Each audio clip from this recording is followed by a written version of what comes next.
Hello, am I live finally? There we go. Thank gosh. Okay, oh, the stream is mistitled. Let's fix that. I'm just here early so I can fix everything because of course this is happening.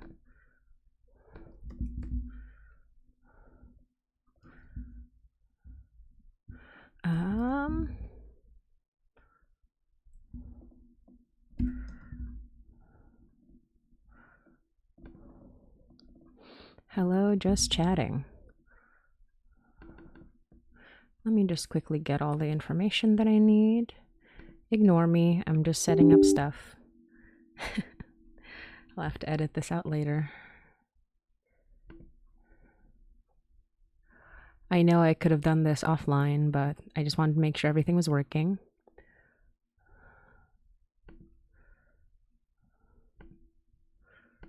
Let me just make sure.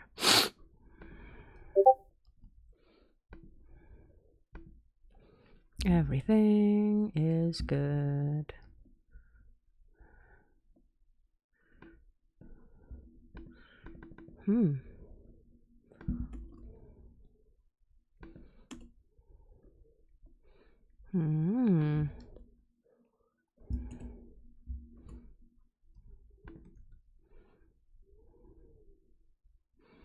Yeah, that works actually. Done. Hi, Ed. Sorry, you're seeing my my technical difficulties. Oopsie. Yeah, okay. Let me just quickly get on the call with some folks. But I will mute the desktop audio first so that we can make sure everybody's ready before they go live. All right. Can you hear me fine, by the way? Okay.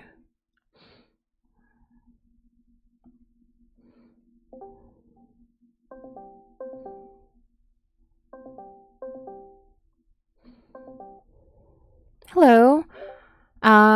Yeah, I can get you. Let me just pop this out so I can prepare your video call, have you on video as well. How are you doing? Hey, I'm good. I got magma up. Oh, wonderful. Now it's not working. Oh no! Oh, wait, it's back up. It's telling me I need to sign in. Oh, okay. No worries. That's why I started early, just so we can get it done.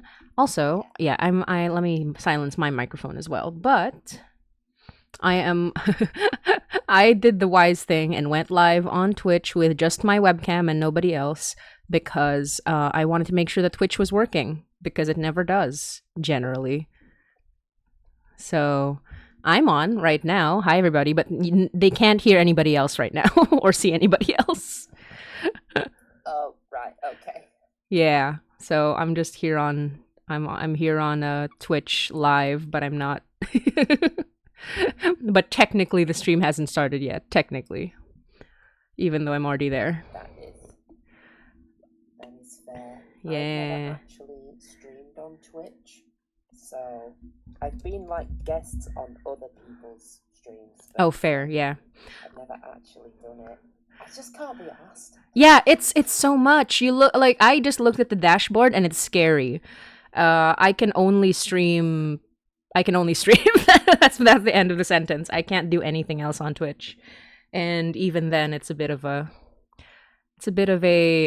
challenge. But let me know if you're fine with the audio being heard right now. I can put you on audio, but I'll try to get the video up because it seems like Twitch is being a little weird about my not Twitch. Discord is being weird about my camera, so I might just pop you on the stream as well visually.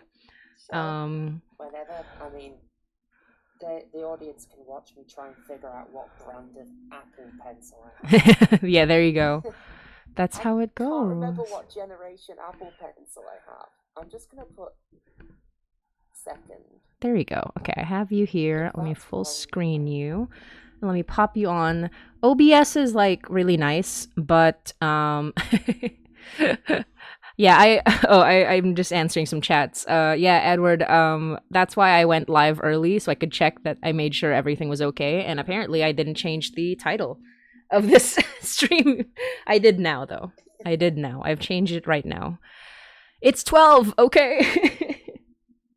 Speaking of it's 12, I do. Okay, let me try to get you on the screen as well. And that means getting me off the screen for now. Well, putting me on a smaller bit of the screen. I think everyone can see that. Oh, and I'm blurry too. Many things on top of many things. And I'll add you onto a window as well.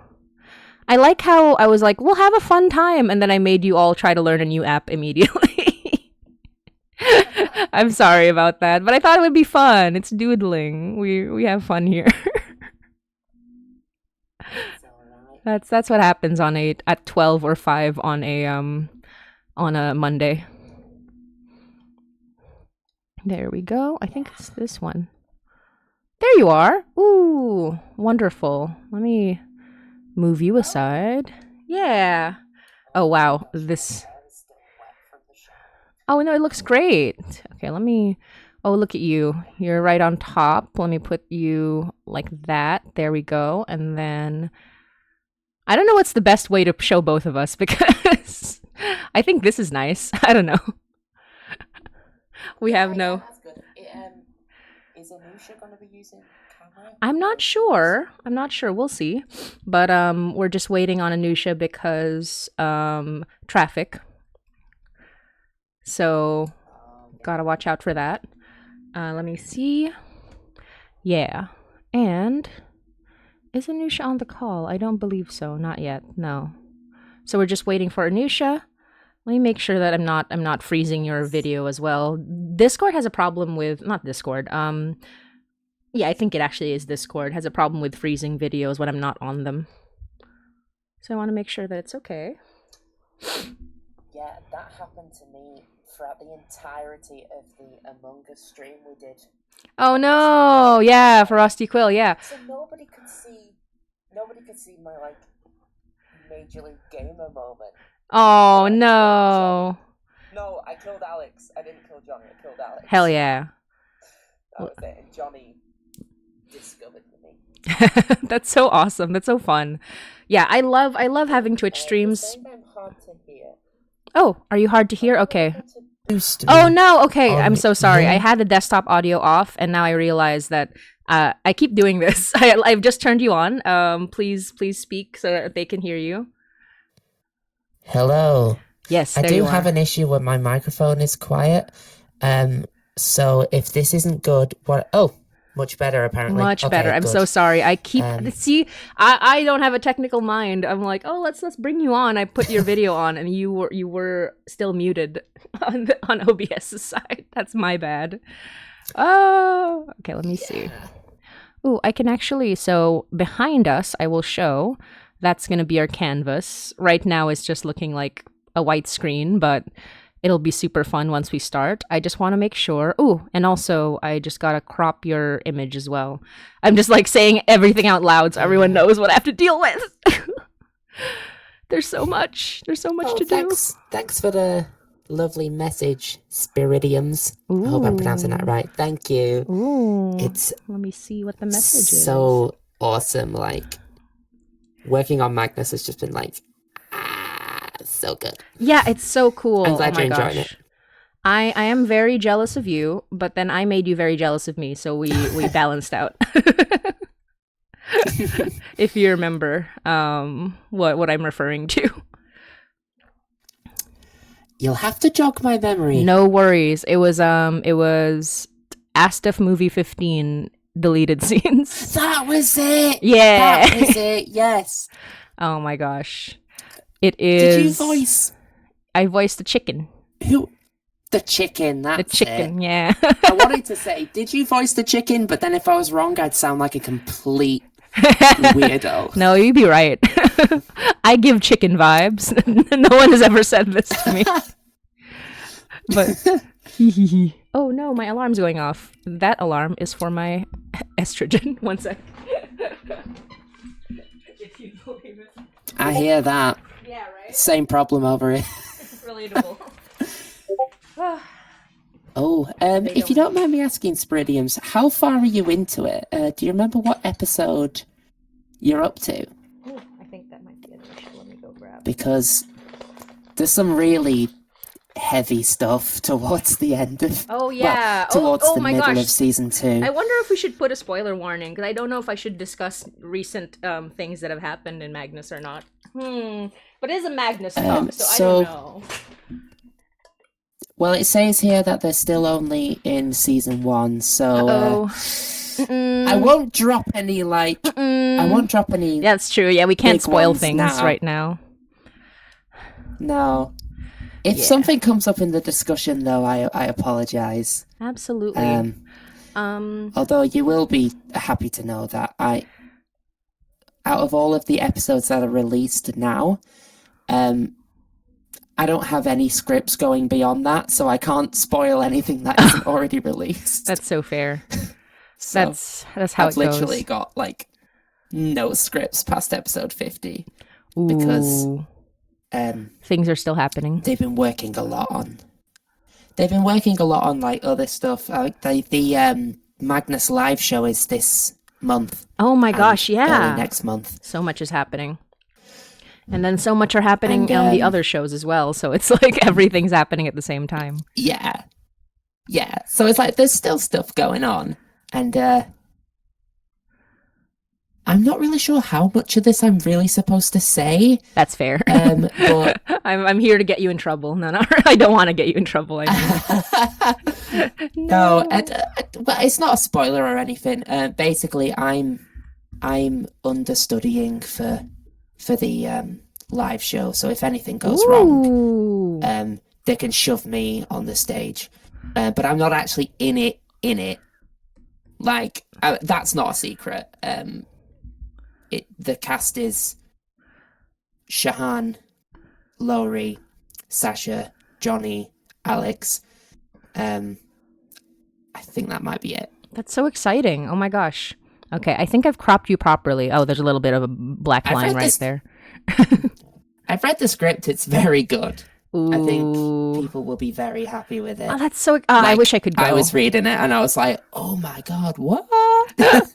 So, yeah, That's it's so really cool. good. But I shan't say any more because I've not actually been briefed by April on what I'm supposed to say about it. So I shall Fair. not say anything else. That's so fair. Okay, there we go. Now I have you properly cropped. And we're just waiting on Anusia, and then we'll start drawing and we'll start chatting. But, I mean, this is already really fun. I'm really glad to...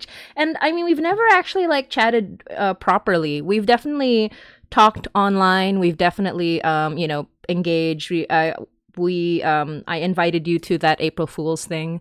But it's really nice to just see you and chat with you today. Yeah, it's really nice. We've talked a lot over text. Yes, we have, for sure.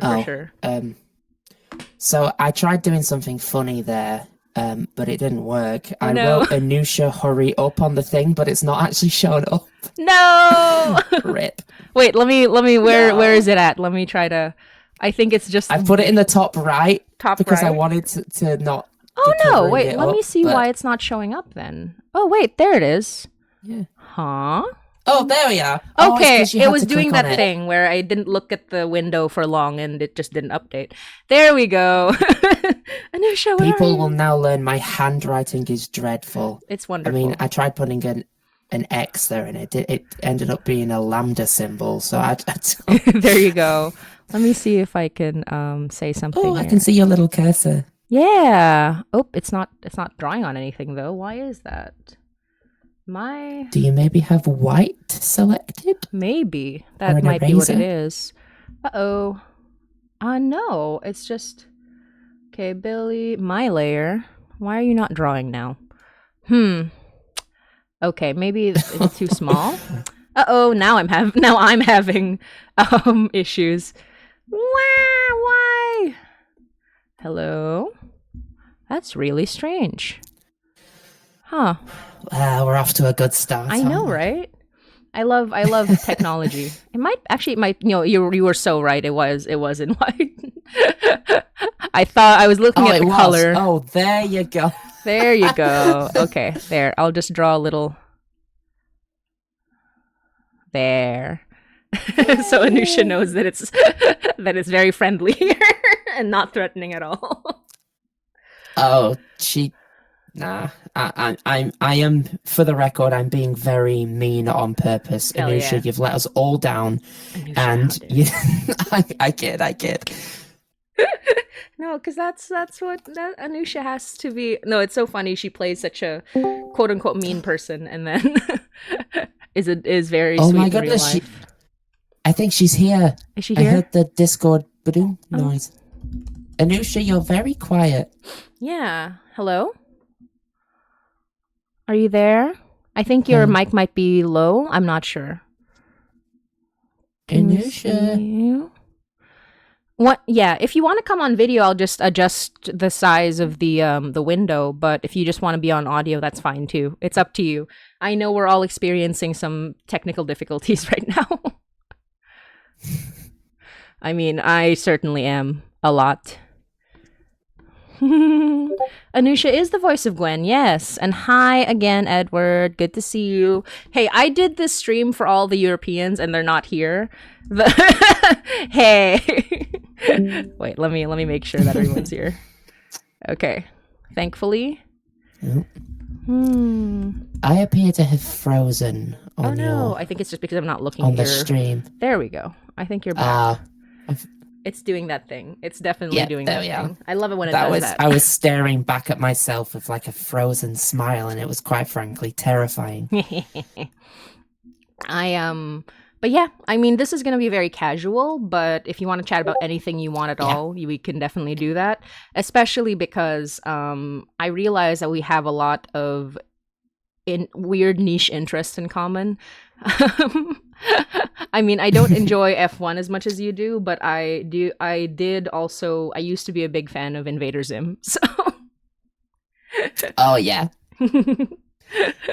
Oh, they can't see my Discord thing, can they? My picture on Discord is Invader Zim holding a basketball. Hell yeah. yeah. I didn't want to show Discord yeah. just in case there was other information, but we can see your beautiful face, we can see the canvas, and then we will, once Anusia's on, yeah. I just told the chat in the High Night chat, like, to come over, and Spiridium's just said, "Go hang out, I'm all alone in chat." Yeah, everybody. How could you keep Spiridiums alone? Oh, there's a first time chat. Merlin the Bard says, "Hi friends, lurking while I work. Welcome." Hey. Thank you for lurking. You know what? Actually, I say there's nobody here, and yet somehow there are so many people in chat. Okay, let me make sure that let me fix your crop again. Because I think, actually, let me turn off my webcam real quick and have you both be the stars of the show. Chitting. Oh. Here we go. Hi, Anusia. Good to see you. Hi. Let me fix the crop. Scale. How are you? Can you hear us? Oh no, you're completely silent for some reason. No, sorry. Oh no. Okay. Why are you okay? No worries. You look so cute in that sweater though. It's a wonderful sweater. Hee. But you've been silenced by Discord. How dare Discord?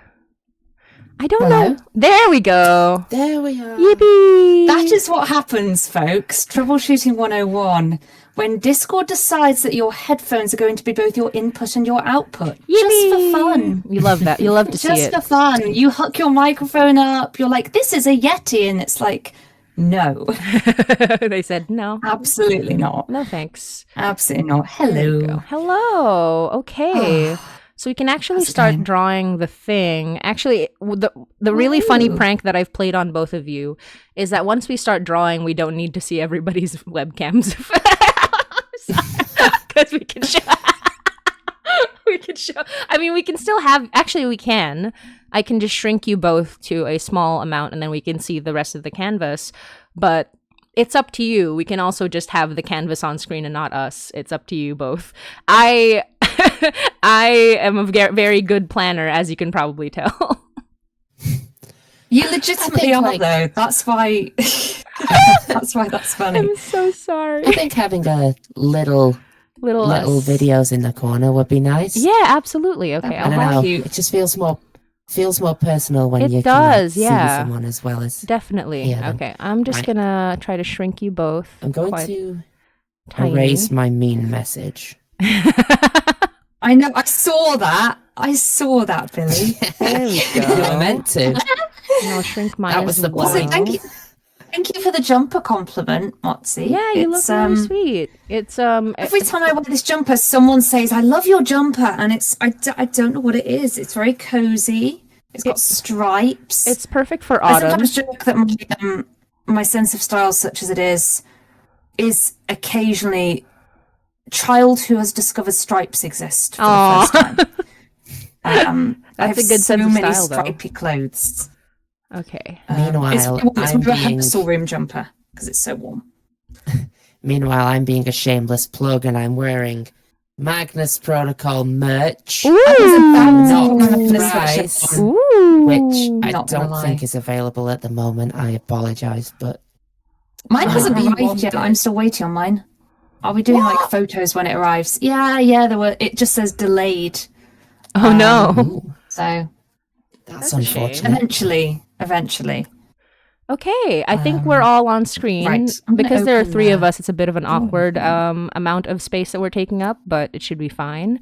I don't want to be taking up most of the screen, but Anusia, you can draw if you want to. Again, you don't have to, but I think it would be really cute. And let me just erase that big smiley face right there. It's going to be a disservice to my drawing skills. It's okay. I've got a tablet and you're still probably going to be better than me. Absolutely not. That's so fair. I can't do this with a trackpad. With a mouse, maybe? Yeah. Is it possible to do it on a phone, like just the drawing bit? Actually, I think you can. They said that there is a way to do it on the phone. I just never have bothered with the phone because I don't like being on my phone.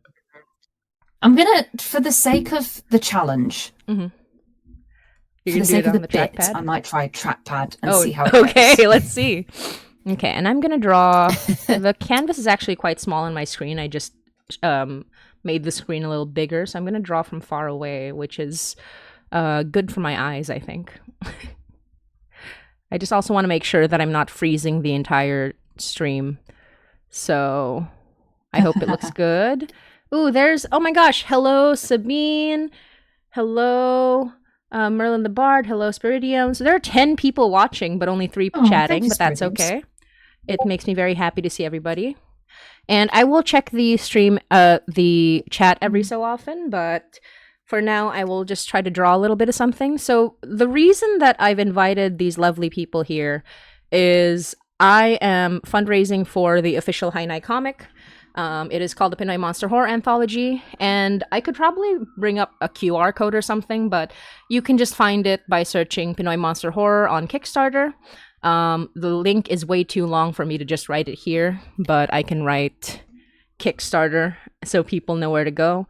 And yeah, we're just trying to raise some money for that because I like making comics and I like making horror podcasts, and I think it would be really cool to have a horror podcast with a comic. And I'm not the only one, I feel. I've seen some people who I saw another person who's literally gonna start doing the same thing in a couple of weeks. So I'm like, dang, we all have the same idea. We're doing some horror comics for our podcasts. Let me just do that. Kick. That's my very beautiful handwriting. I was genuinely just thinking how nice your handwriting is. I am there. Yay! That's how we do it. Evil face. Have you been drawing, Billie, or is it just because I want to make sure that I can see yours? I have not drawn anything. Okay, good. I just want to make sure we weren't missing anything. It's asking me to. I clicked on the thing to start drawing, and it's asking me to sign up. So. Oh well. Oh yeah, I had to link like my Discord account. I think you can. Okay. Yeah. I'm going to click sign up with Discord. Yeah. I've thankfully never had any problems with this, See but what I'm so happens. sorry. I'm literally getting everybody to No, it's just join fine. up. And I'm so happy to draw for everyone. If you have any questions, recommendations. Ooh, Venus Gay says, "Hey Anusia, Billie, and Motzi, thank you for joining us, Venus Gay." And Congus Among Us says, "Hey, all you amazing peoples, it's Allison from Partial Veil. Hey, Super Allison. psyched to hear you talk Hi, about women Allison. in horror. Oh my gosh, hi Allison. Yes, let's talk about women in have horror. to tell y'all about Partial Veil later. It's so good. Oh yeah, absolutely. Like, y'all have to listen to it. Like, tell us more. and not just because I'm in it. Oh. Hi. Oh. Okay, my layer. What's not my layer? There we go. I'm like, why are all of these my layer? Did I miss something? Oh, that one's the text layer. Never mind. But yeah, so I guess I have decided to draw while also asking you all questions. But if you want to ask me questions, you are absolutely free to as well. Let me know. Oops. Cool. What am I doing? Why am I suddenly... There we go. Okay. That's my layer. Oh, I Hey, picked the wrong I tool. have pen. Yeah, you do. There you go. We are just starting to doodle a little this bit. This is very difficult. I don't know I what bet. to draw. I bet. Yeah. So I guess the first question is about women in horror and Magnus in general. Is that how have you felt like sort of becoming part of a large show like this? Just, I mean, not just as a woman, but like, you know, just how have you felt like becoming part of a large show and playing as like a main character for a big show like this? It is wild. Like, because before this, I hadn't been in anything like massive. Mm-hmm. Like I've been in indie films or like theatre and stuff, where theatre doesn't really get you the same kind of following because it's what I like to call, a lot of theatre is what I like to call evaporating media, where it exists in the space and then it's like, unless somebody records it, it's done, it's gone. Whereas like something like this, it's like it's readily available, like all over the internet. So it's like people can sort of like have it on demand whenever they want. And just seeing like all the comments on like every episode of Magnus like pop up and stuff, and like all the messages I get on Tumblr, it's just, I'm still not used to it, and we're like almost 2 years into it. So yeah, And you'll have a lot longer too. Yeah, it's the show's not gonna be longer than we expected, but it's gonna run for longer than we expected, because I'm pretty sure my contract said 2026. I'm like, there's no way we're getting done by then. Yeah, exactly. No way. I was thinking that as well. Yeah, that's next year. That's soon. Yeah. Yeah. That's what I was thinking. Okay. Oh no, I should not do that. I was like, I'm gonna zoom in, and it turns out it's gonna zoom in the entire thing on. Actually, let's try. What was the specific question again? Apologies. Oh, no worries. Like, how's it felt to be part of such a big show? Is that fine? I think that's okay. I'm just gonna echo what Billie said. It's been absolutely wild. I can't draw. It's been absolutely wild. Just because I remember back in, oh God, when would it have been? It would have been October 2022 when there was a stream announcing the Magnus Protocol, and that's what it was going to be called and the premise of it. And I just remember thinking, oh, that sounds really good. I'm going to listen to that. Because obviously I'd, listened to all of Archives. And yeah, just to go from that to 8-9 months later being cast in it, it was, I could never have expected it or predicted it, because I'd emailed Rusty Quill when I left drama school, because I desperately wanted to work with them, really liked everything they were putting out, And my improv teacher at drama school, Ian Hales, who plays Trevor Herbert, had said, just send them an email. Just go for it. Like they're a really nice bunch. So I did, and I, got a couple of audition kind of scripts through, not got anything. And so I kind of sent the audition for Protocol off on a bit of a last minute whim, not expecting to hear back. And so it was a real shock when I got the email. Oh. And it was just going from, oh, Magnus is done, and it's been this kind of huge lightning in a bottle kind of success. But it's done now. You've had the 5 seasons, that's it, to, oh no, you're playing a Bouchard, has been just very, very surreal. Yeah, Very surreal. I bet. And I'm just glad that it has not even just lived up to, but on every level just exceeded my every hope of what I thought it could be. That's Because awesome. I've not only ended up being in, the follow-up to one of my favorite podcasts, one of my favorite stories of all time, but I've come out of it with some of the best friends I've ever made as well. And that's just really, really precious. That's wonderful. But yes, it's strange being in something that is such a cultural phenomenon. Because I was never really in the fandom. I was never really on Tumblr or anything until after being cast. And so, yeah, it's really nice seeing everyone's theories. Yeah. And I hadn't even listened to it until... Oh, theory. Yeah. It's strange coming at it from such different angles.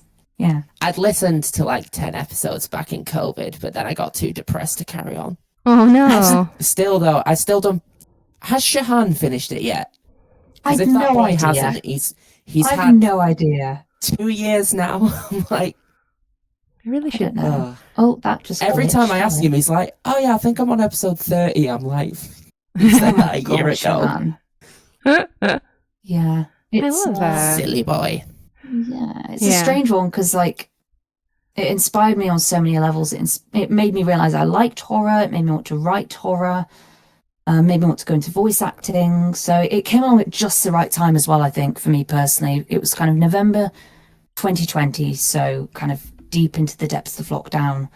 I was due to finish drama school in a couple of months. Like, yeah, I was at that point where I was trying to plan what came next. And yeah, it's just really fortuitous timing. Every time I That is a very leave your bubbly- video, you pause, and I'm so sorry about that. Oh, it's just Ah.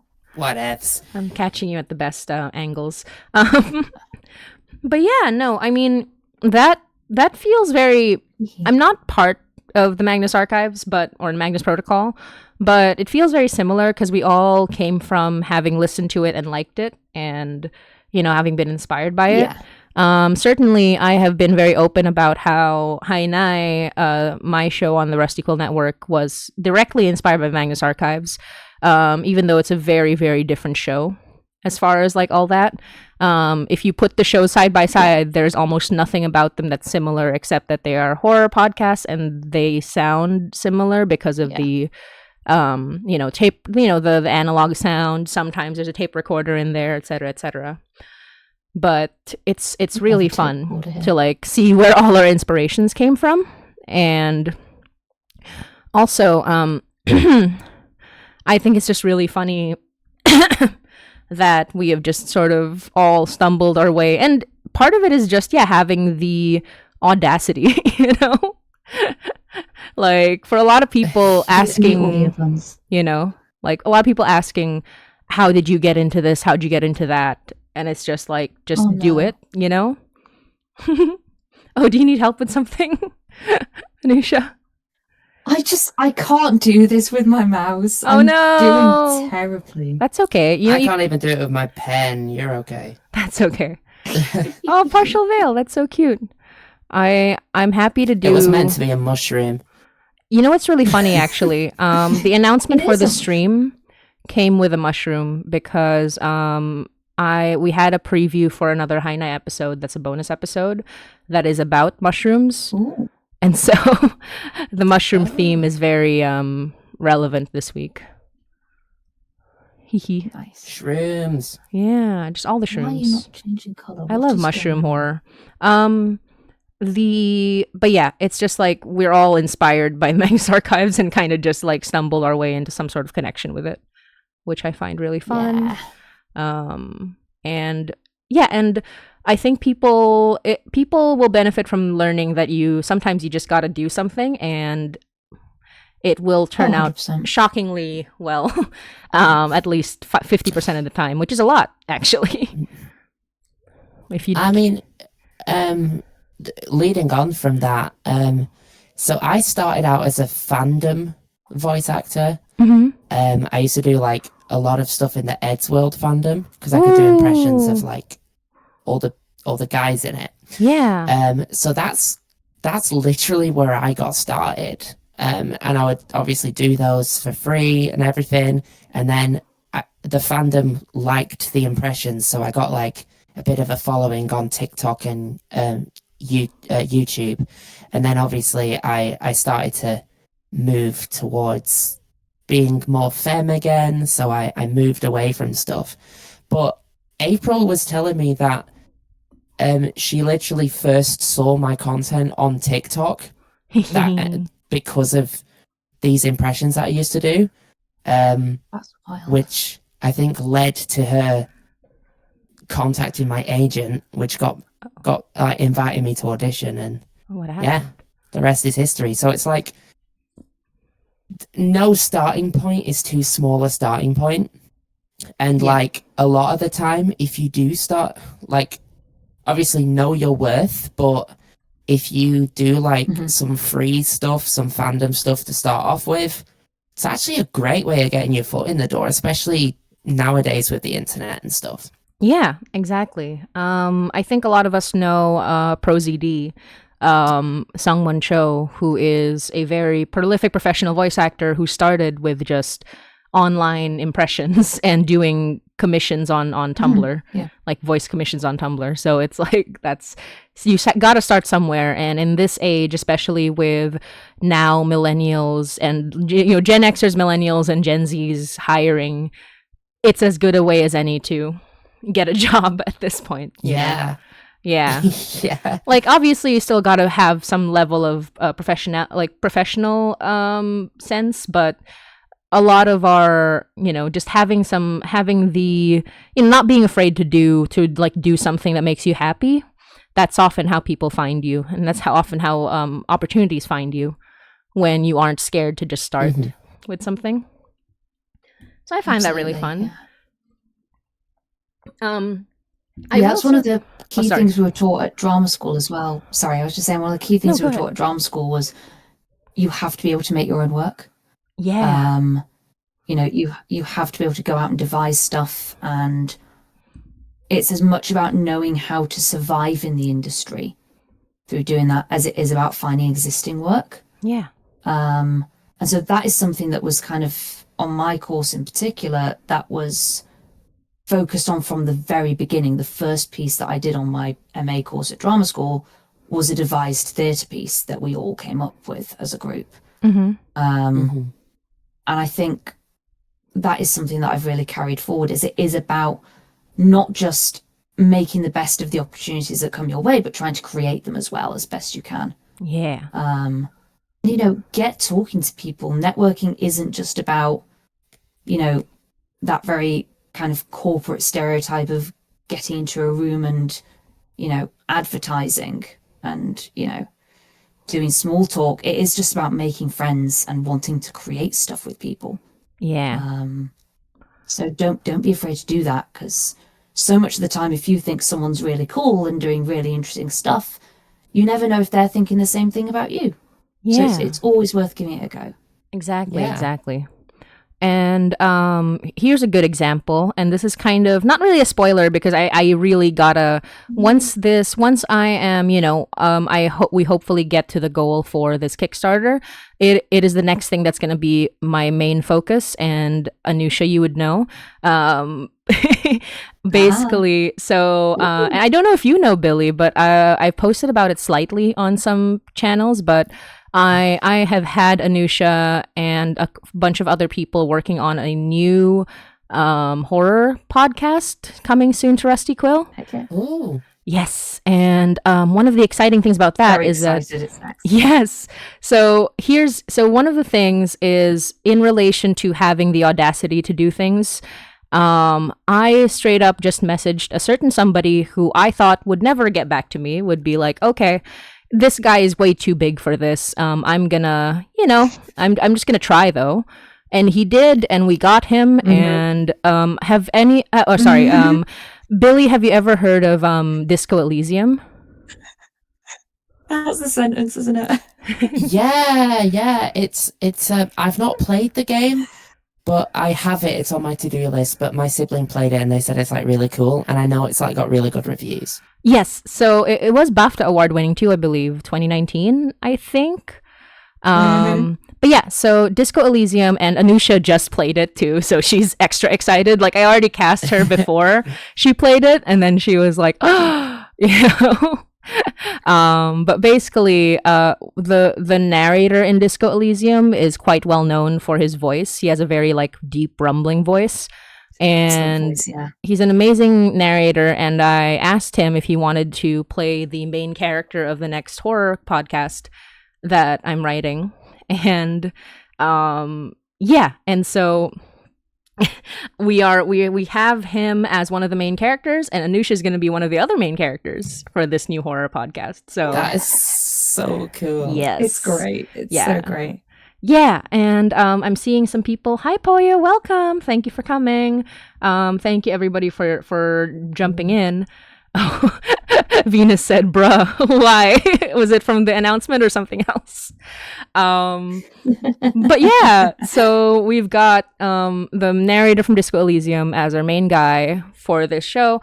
I was actually I was commissioning some art for it because we are gonna do some fundraising for it soon-ish. Not yet, like in a few months away from now, but so that's really exciting, and it'll be similar to some of the other, because I've been inspired by some of the other projects of our fellow Rusty Quill people, like Sean from Wake of Corrosion just released a new show called Hollow Disciple. Hey, yeah.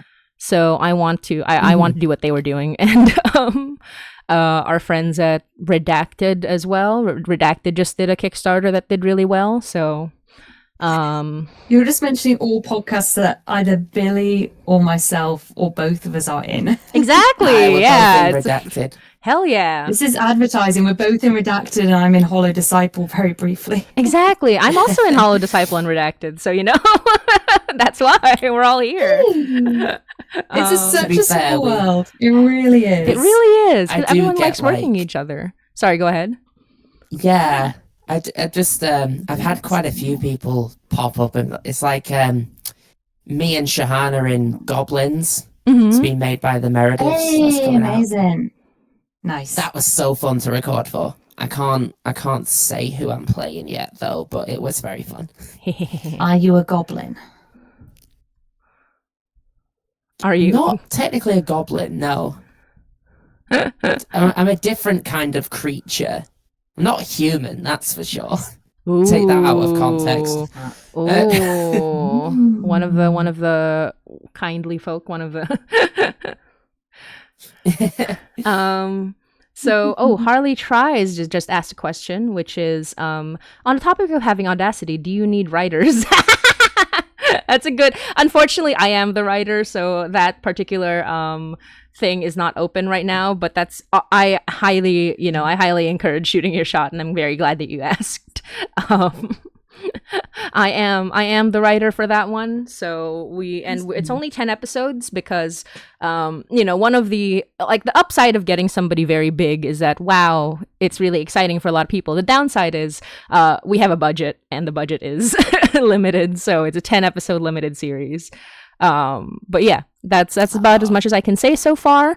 But I am excited. I was chatting with some of the artists. I have 2 artists, one for the cover art and one for some graphics that we're doing for the podcast. and I've been chatting with them about designing the characters, and it's been super fun. Oh, I love the plants. I love the beautiful stalks of Cute. It's all I can draw Oh my in this god. manner. Oh my god, We're he's Do you improvising. like my drawing? I like your drawing. Wait, can I wait, That's let how me he looks after he's just killed your character off. Yeah, here, let me there you go. Do you like my addition? Oh, I'm gonna get good pulled lord. into HR tomorrow, I'm aren't I? sorry. I feel like I'm not allowed to do Who's this. gonna tell him? I'm not gonna tell him. Oh my gosh. So I just started riffing. it's so beautiful. Okay, so let me just this is Mary. Oops, not in that color. One sec. Is that yeah. This is Mary from Hainai. And by the way, if anyone has questions in the chat, please ask them. I'm gonna go check on them real quick. Let me just write this down. Hainai. So we are doing this live stream so that we can raise some money for the Hainai comic fundraiser. One of the aims of the fundraiser is to make sure that all of the amazing artists are paid because as a Filipino artist, I know that Filipino artists are very, very underpaid. So some of these projects are basically like just to pay them fairly and to make sure, like that's how Kickstarters are really, especially for artists. And for this one, it's a collection. So it's not just the Hainai official comic, although that is part of it as well. It is also a comic with, it's a bunch of Filipino horror comics. And I can actually bring them up if you'd all like to see some previews of these horror comics while we're here. Ooh. Hell yeah. Let me see if I can bring up that. Okay, I can bring up a new window and then have that be a thing. Thankfully you're not freezing when I switch to OBS. That's wonderful. Okay. Let me just Can't remember the last time I focused this hard on anything. right. I wonder if there's anything on my screen that's very Here we go. Okay. Yeah, here we go. Ooh, okay. So we are now on 21 or 22%, which is wonderful. This is the Pinoy Monster Horror Anthology. Let me just full screen this real quick. And here are, do you see it on the stream? I just want to make sure everyone sees it. No, let me add that real quick. Window capture. I also do not see it. Yeah, I still got here we go. There it is. Okay, let me just full screen that as well. Okay, I'm just adding so many things to the stream now. Transform, fit to screen. There we go. So everyone can see this. This is what we're trying to aim for. And then we can go down and look at some of the comics. We'll actually go to the Hainai comic so everybody can see it. That is such an image. Right? It is based on so the cover is based on a what was it called? Mary Magdalene skull. So somewhere in France they are keeping what is supposed to be Mary Magdalene's skull in a golden thing. And so we have mixed it up with a creature from the Philippines called the manananggal, which tears her body in half. And so we have a lot of really fun imagery here.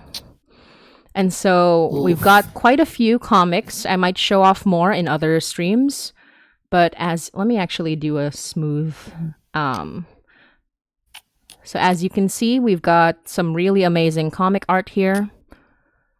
Wow. Yeah. That's really cool. And if you support it, you can get this comic.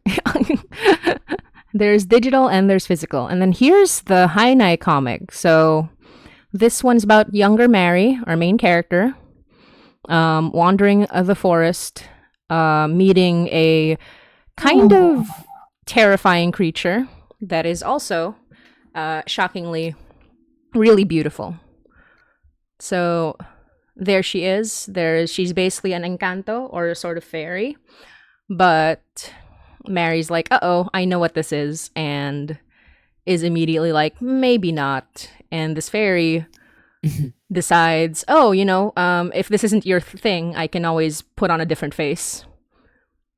And content warnings, everybody. I don't know if I should show this or not, but there's gonna be a bit of gore. Yes or no? I guess. Let me take some votes from the live stream. Yes or no, gore page? Question for everybody. Yes. Okay. Venus says yes. I'm gonna wait for a couple more. Do it. Okay. All right. So content warning gore. I will, if somebody's listening, I will let you know when it's no longer. I don't care, but Twitch might. Good point. Well, it's drawn enough. Oh yeah, that's true. Twitch might. Let's see. Let's see what I do. All right. Here we go. Twitch is suspended for less. Well, it is black and white and red, so I feel like that's enough. But who knows? So there you go. So she's just showing some faces. Okay. Yeah. And so there are a bunch of other comics here, but I'll stop there for now. So that's the kind of thing you can expect. 100 pages, by the way. So please do support the comic. It is the Pinoy Monster Horror Anthology. We are still at 22%. We only have 18 days to go, but we're trying our best to make sure that we get to our goal so that we can print it out, send it out. We also did a previous comic before, and that's kind of like where our experience is. Now let me just go back to our drawings. Am I okay? Yes, there we go. I'm just gonna delete that actually. No, that didn't work. There. Okay, we're back to our drawings. Hello, everybody. We're back. Let me make sure you're not frozen. Everyone. But yeah. So if anybody has any questions for our guests, please feel free. And if our guests want to chat about anything or have any questions, let me know as well. This stream will run until for another 1 hour, 15 minutes. But if you need to take a break and grab some water, let me know. I actually have to turn on the air conditioning because it's a bit warm in here. Give me a moment. That's definitely not a problem over here. Oh, yeah. Yeah, I was just thinking. But it's noisy. It's getting cold. We're getting into soup and jumper season. True. 'Tis the season. It is a bit cold outside, but it's also very shouty outside. I'm in the downtown area. So a lot of shouting, a lot of beeping. I've had construction work going on across the street today, and I'm glad they stopped before now. Because it was very distracting, like to the point where like the windows in my flat are dreadful. So like it was too loud. It would have ruined like everything. Oh no! Oh, But God. thankfully, they're That's awful. gone for today. Thankfully, that's good. Oh, yeah. I mean, in Toronto, it's just nonstop construction. So I totally get that. Okay, Kongus Among Us asks, "What are your favorite horror movies, TV/media?" Who wants to answer? Quite a few at this point. Mm-hmm. Any thoughts on horror movies media /game/media? This is kind of a cheat because I'm gonna have him as a guest on. Yeah, it's like let me promote our guest. But I do genuinely. Oh, sorry. What's that? No, go on. Oh, I was just gonna say, we're gonna have a guest on who is one of the creators of Home Safety Hotline, which is a really funny little semi-horror video game where you play as sort of a call center agent having to deal with normal household hazards until such time it is suddenly not very normal at all. And it's played on a very 90s style computer, 90s, early 2000s style computer. So when you log on to the fake computer, it just takes you back to those big white computers that are like super old. And it just makes me feel such a wonderful strike of nostalgia. And and they're doing another game called Forbidden Solitaire. So that's like generally the style of game that they're doing. where it's just old timey. I'll not. I say old timey. It makes me feel old, but it's true. It's like 90s and 2000s computer graphics. Nice. That's a really fun one. It's not necessarily my favorite, but I do have a very big soft spot for it. So, does anyone else have any answers for movies or TV shows or games or other media? Yeah, I'm trying to find the name of a thing. Fair. I mean, I'm gonna just completely throw a freaking curveball and just say I'm not actually that into horror. So I'm in a lot of it. That's just where my career's gone. I appreciate it. I can enjoy it. But like it's, I must say, I don't consume a lot of horror outside of the horror that I'm in. Mm-hmm. Like, of course, obviously, I've listened to High Nine. I've listened to a bunch of, like Rusty Quill stuff and like stuff like that. But like, I don't know, horror as a genre, I've just never been massively into. Like, it's fun to do, but I don't know, I just tend to mainly watch either action or comedy or like sort of like dystopian stuff, which is like, I suppose it is, the stuff I'm into is kind of horror, but in a different way. It's like, like the horror of like society rather than the horror of monsters and murderers and all that lot, Mm-hmm. That's so fair, though. Yes, I am supposed to say Partial Veil is the best ever. Actually, I was going to say that no, Partial Veil is like super amazing, and the horror aspects are great about it. But my favorite thing about Partial Veil is all the like emotional stuff in it, because like some of it tugs on the old heartstrings, man. Oh. So it's like the zombies in it. Well, the revenants, I think they call them, are like, like really cool and everything. But I'm just here for the characters like having the feels with each other, which is another reason you should watch. You should listen to it, because season 2, I think there was a scene in last week's episode 19, where my character Rose, it was big on the feels, man. Oh. But yeah, no, it's like I enjoy, Partial Veil. I really like High Night. I enjoy the Magnus Protocol and stuff like that. I enjoy some horror games like Resident Evil, but like it's just never something I've really spent a lot of time actually consuming, which maybe I should do more of, especially if that's where my career's going. I should probably do more, like, do your homework. Like research and check the stuff. But yeah, no, like always an option. I'm struggling to think of any other things other than like like quite a few horror podcasts. Yeah, I think horror is one of the genres that best translates to audio. Mm-hmm. I think there are very well. Yeah. I think there are other genres that really probably don't translate to audio anywhere near as well. Like I think an action movie as an audio can be done, but I just think it would struggle more. Oh yeah. But yeah, no. I should probably maybe get into it a bit more. But yeah, I found myself not consuming that much media in general the past year or so, and I think that's partially down to me being super busy and or depressed. So I'm not gonna go into like any like, I'm not gonna overshare, but yeah, like I think my media consuming has suffered as a result. That's so and fair. That's something that maybe I should work on. Sorry, I've just ended up giving myself a therapy session. Anusia, do you want to take over? It's all good. No, that's perfectly reasonable, and especially when it comes, I mean, I suppose horror in a way can be cathartic.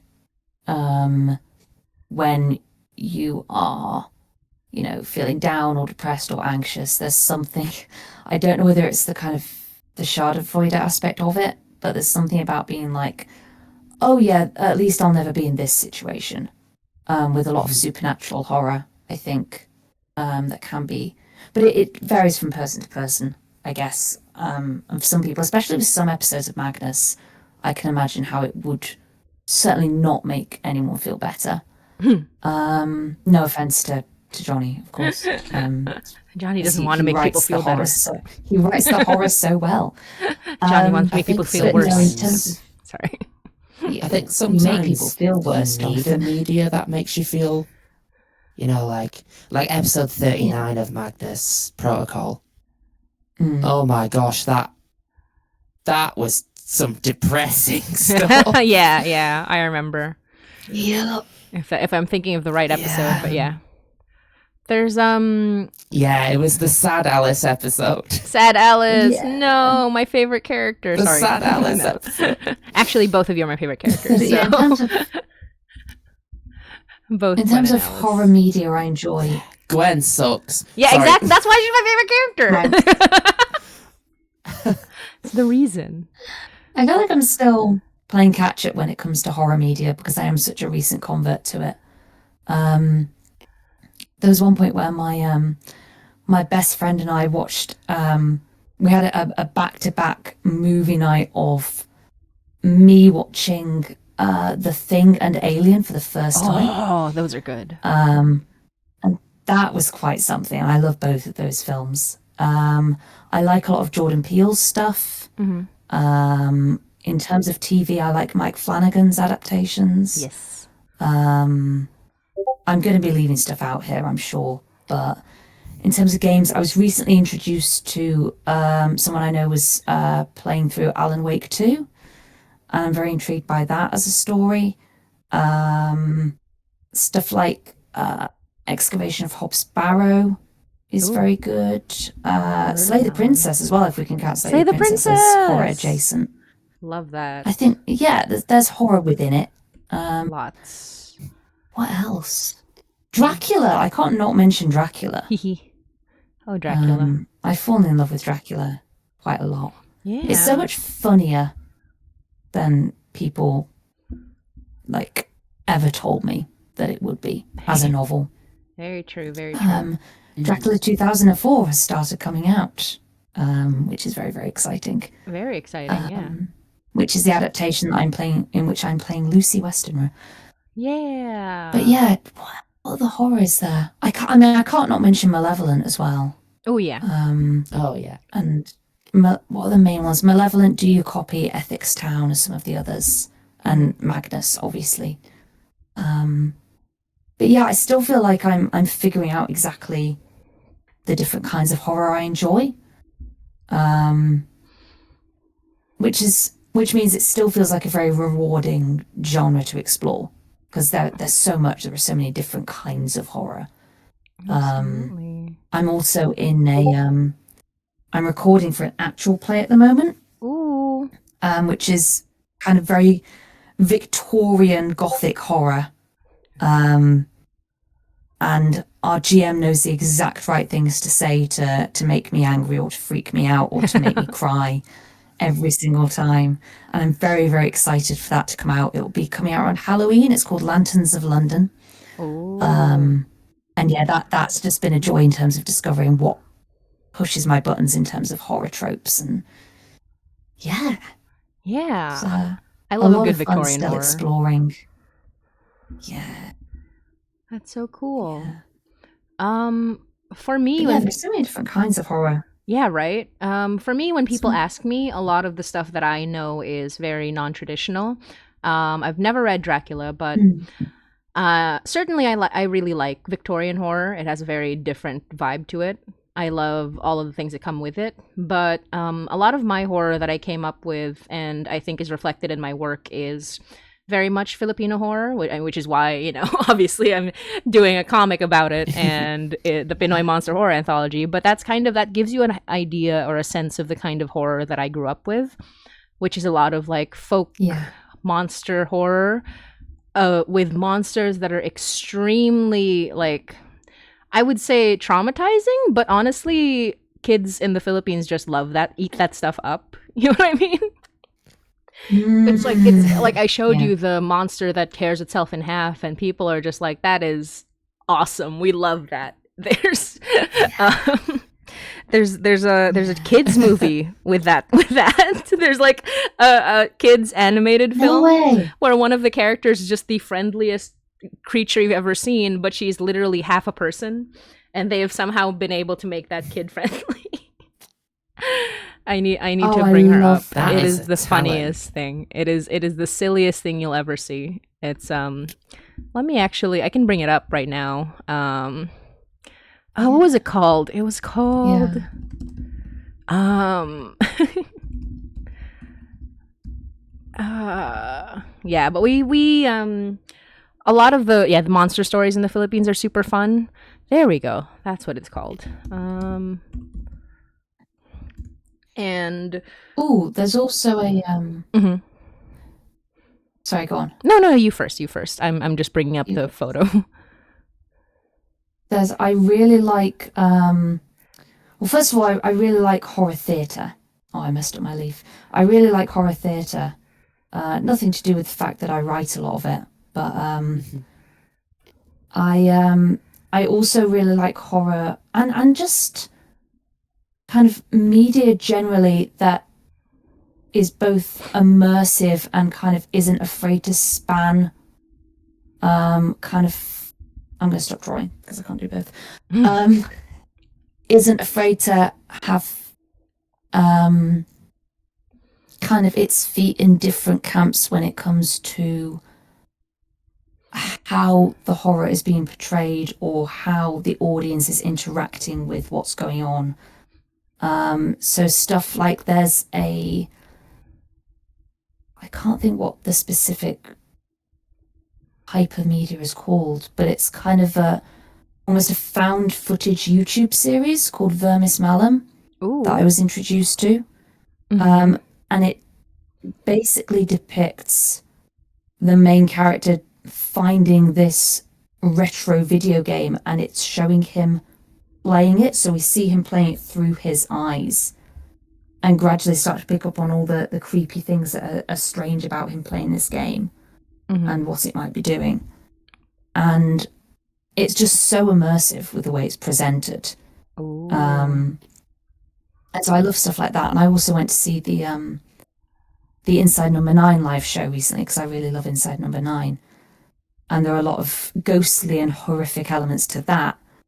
And just, I find the kind of blurring of boundaries, blurring of the fourth wall, and the contract that horror, in particular, I think, has to forge with an audience. Because not only are you kind of having to suspend your disbelief a little bit, if you're, particularly if you're quite skeptical as a person, but there's also an element of, I know I am going into this to be scared. And so there has to be an element of trust there that the audience is safe. And I find it really interesting forging that balance between, I feel safe watching this or listening to this or engaging with this, but also I have to feel vulnerable enough to be scared by it.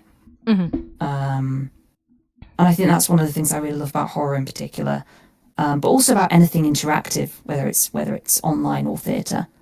Just trying to strike that balance. But yeah, analog horror. Yeah, thank you very much, Venus Gaze. I think that might be what I was trying to get at. I love analog horror. I mean, we technically do analog horror if like in podcast form. Here's a little adorable body horror creature that they decided was very good for children. It is this one. Can you see it? I cannot yet. No. Oopsie. I made her pop off the screen. There we go. There she is. Oh, I keep Looks doing like that. a toy doll Yeah, that you've cut in half. that a kid would have. Oh, I keep doing that. Yeah. Okay. That's fine. She's half the price. She's there you go. She's so she looks cute. like a perfectly regular. Apart from the wings, she looks perfectly regular. Yeah, So, and the lack of human- Yeah. lack of bottom. So Oh gosh! yeah. So I'm looking at this on my phone. So, There you go. oh yeah, Her lack of bottom. there's literally only half of her. Exactly, and that's for kids. Is it? Is it bad that when you said half, I thought you meant like lengthways? Oh no, that's a different creature. I believe there's a Middle Eastern creature that looks like that. I'm trying to remember what it was called, Oh, but Oh wow! there I think is. that'd be even creepier. It is. It's like a hop. It's like a meant to be like this soul. I know. I forget if it eats your soul or your body or your blood, but basically imagine like half a corpse just bouncing around in the middle of the desert. That's how I described it. I forgot what it's called. But that's my kind of horror, just like folklore Nice. horror, because the things that our ancestors came up with are terrifying. You know, it makes you ask what made them I'd think love of to look this. more into folkloric. It's just so scary. Yeah. It's like you've outdone us. Like there's nothing I can do that is scarier than this thing you made up 400 years ago. It makes you wonder why people came up with these things. Yeah, As well. that's also part of why I Like, love what it. was it in the world that prompted them to? Yeah, the anthropological side of it as well. There is one that I know the answer to. There is a creature in the Philippines called a bangungot, or a nightmare. Like it's kind of a nightmare creature. And basically, what it Okay. does is that when you're asleep, it sits on your chest and then suffocates you to death. And that was used to explain, sudden deaths in your sleep. You know, like heart fail. Like it's a weird see. thing where sometimes people just die in their sleep, and usually it's like heart failure. But at the time, they were just like, yeah, this creature sat on you while you were asleep and suffocated you to death, which is as good as answer as any, quite frankly. Reminds me of a painting that I cannot remember the name of. Mm-hmm. What's it called? And yes, Spiridium, that It's is like a manga. the nightmare painting. Yeah. I know what you're talking about. The one with the creepy horse thing. Is that Oh, one it's you're literally thinking? called the nightmare. The Nightmare, Mhm. yeah. I remember. Yeah. I have seen that one. I was looking up. I look up classical paintings to whenever I advertise a new episode of Hainai. I just make I got tired of just having generic covers, and so I just started finding classical paintings to advertise Hainai whenever a new episode comes out. Nice. Yeah. But yeah, so as far as there's so many creepy classical paintings. I Yeah. love them. it's great. It's as far as favorite horror media, yeah, a lot of mine is very much folk horror. What do you call it? What's the word? The tradition that you pass, oral tradition. Yeah, I love horror that's oral Yeah. tradition Yeah. because it's even if they're not all accurate or not accurate, like if they're not all consistent, there is a through line that makes you wonder how did everybody why did everybody know about this, and what caused this story to be told. And it's even scarier when you think about its Yeah. impact on the real world and how Yeah, real was urban this. myths and legends are always fun as well. Yeah. And exactly. Urban legends have that same vibe to me. Yeah. I love that. I love it when it's it explains something about the world that you're in, but it's scary to think about what it's trying to explain. And Oh, thank you for joining, Alison. ooh, Allison. Let me see. Oh, thank you for joining. Bye, Alison. Bye. Thank Good to you. see you. Bye. Oh, and Billie, as you mentioned that you like emotional things in horror, we recently had something happen in Hainai that was very big, and I don't know if I should spoil it or not, but the listeners will know, Oh, emotionally speaking. I am probably a bit behind. That's so fair. I do love it when people catch up and are like, "Oh, that's what happened." It's a very different vibe. But yeah. I guess because we're talking about women in horror, what are your favorite like female-led horror or female characters in horror or something to the effect of that? Because I want to keep it on theme, but this is just a fun discussion as well. Yeah. Any thoughts on that? Ripley's got to be up there, right? Ripley. I was just about to say, yeah. Yeah. Yeah, definitely. Mm-hmm. Who am I thinking of? What's her name from the original Nightmare on Elm Street? I've never seen it. I don't know. It's none of classic horror films. Because she's a badass. Final girl, but she's like the final girl who will kick Freddy Krueger in the nuts. Like that was I didn't realize that was her energy until I watched it. Incredible. She was so feral in that movie. Like it wasn't just like, oh no, I'm being attacked by Freddy Krueger. She was like, I have made a Home Alone style trap in my own house to kill Freddy Krueger with. What was her Beautiful. name? Gosh, I feel so bad. Freddy Krueger slipping on Hot Wheels. Yeah, that was literally the vibe. Can of paint hitting Hot himself Wheels, in the what head. throwback. Nancy. Nancy was so funny. I didn't realize how completely unhinged she was. She was like, I'm running on 3 days of no sleep and I'm gonna kill him. I'm just gonna murder him.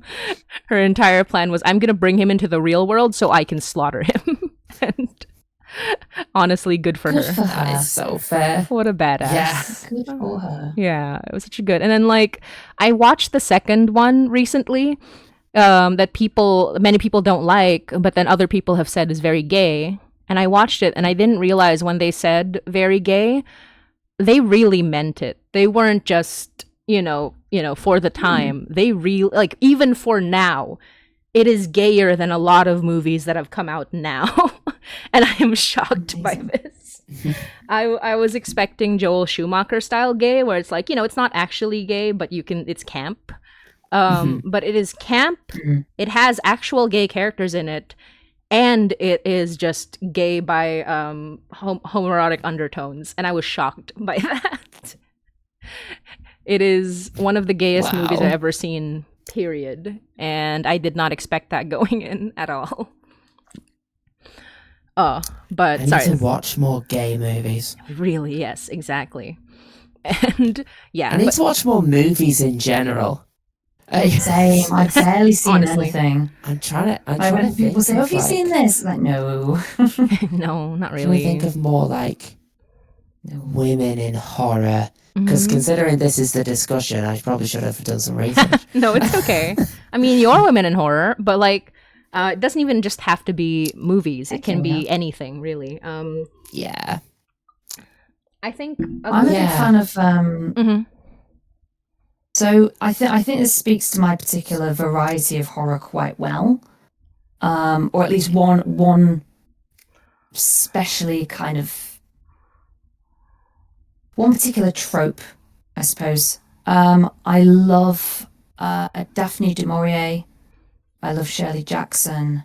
I love horror, the gothic horror elements in a lot of the works by the Bronte sisters. In other words, big spooky houses. If you like about big spooky houses, I'm going to be a fan. And again, like getting into novels like Rebecca, which is one of my favorite novels of all time. Like, I barely realized that was horror when I was first reading it.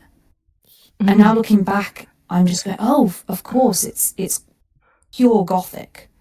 Like, just because it's set in a certain time period and because it's so, aesthetically gorgeous in a brighter way than you'd expect, doesn't make it any less horrific. Yeah. And so, yeah, a lot of kind of stuff like The Haunting of Hill House as well. Yeah.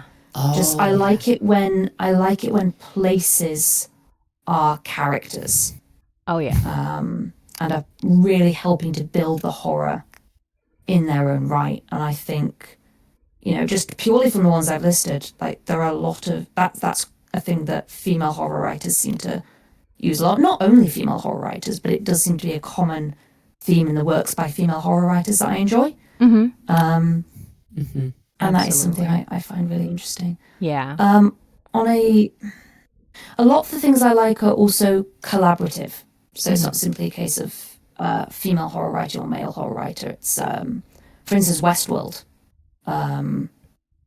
which was obviously a collaborative effort between, a male writer and a female writer, and is one of the most horrific, beautifully horrific series I've ever seen in a very different way. But yeah, I also think we can't. I feel like I personally would feel like I had done her a disservice if I didn't tip my hat to Mary Shelley at this point as well. Oh yeah. There's so many Frankensteins right now. There are a lot of Frankensteins right now. It was Dracula's. Yeah. Shout out to Mina Harker. But now it's Frankenstein's, and I think it's having a real resurgence. And I saw an incredible play at the Fringe called Mary's Daughters, which was about the relationship between Mary Wollstonecraft and her two daughters. And it was just phenomenal. And seeing how these kinds of stories are born and what they're born out of and what the context of them is and why it is that women write horror. That's something I find really fascinating as well. Yeah. Because, I'm very aware that growing up, a lot of my icons, not just in horror, or at least I didn't realize it at the time. I was absolutely reading things like Tales of the Unexpected and not realizing it was horror. A lot of my horror and just general authorial icons growing up were men. Mm-hmm. And so I think there was something in me that went, oh, this is what men write. I don't know if I can ever get away with this kind of thing. And it's been really lovely to discover more and more female horror writers, both in terms of books and in terms of film and TV series and in terms of podcasts as well, because there are so many of us in podcasting. Yeah. And it's been really nice. And then, of course, there are crossover genres because, things like murder mystery can easily swerve into horror. And, I grew up on Agatha Christie, and I think books like And Then There Were None are sometimes far more horrific in the way they're written than some horrors that I've encountered. Oh, yeah. So I definitely think there's... Let women writers write dark stuff is what I'm saying. Yeah, I mean, I'm just doing it. I'm very much an advocate for that just as a thing. Yeah. And I'm very much aware that I have had to kind of expunge a lot of the guilt and the self-doubt and the kind of lack of self-belief in being able to embrace that darkness and that strangeness in my own writing. Oh, absolutely. So yeah, I think it's important. I think it's important to highlight women in horror. What was that? And Sorry. but as actors as well. We've got more mushrooms happening over here. Yeah. The mushroom made the entire screen stop for a fascination. second. I was so shocked. But yeah, I'm not gonna lie. So yes. One of the things that obviously when I was younger and when I was in the closet presenting as a guy, I was still into acting and everything back then. I was in a few small movies, I was in some theatre stuff, and I'm not gonna lie, and I don't know, I mean, I maybe I could chalk it up to some kind of internalized misogyny, or maybe some also just feeling downhearted by the way the world is just in general, being a misogynist piece of crap.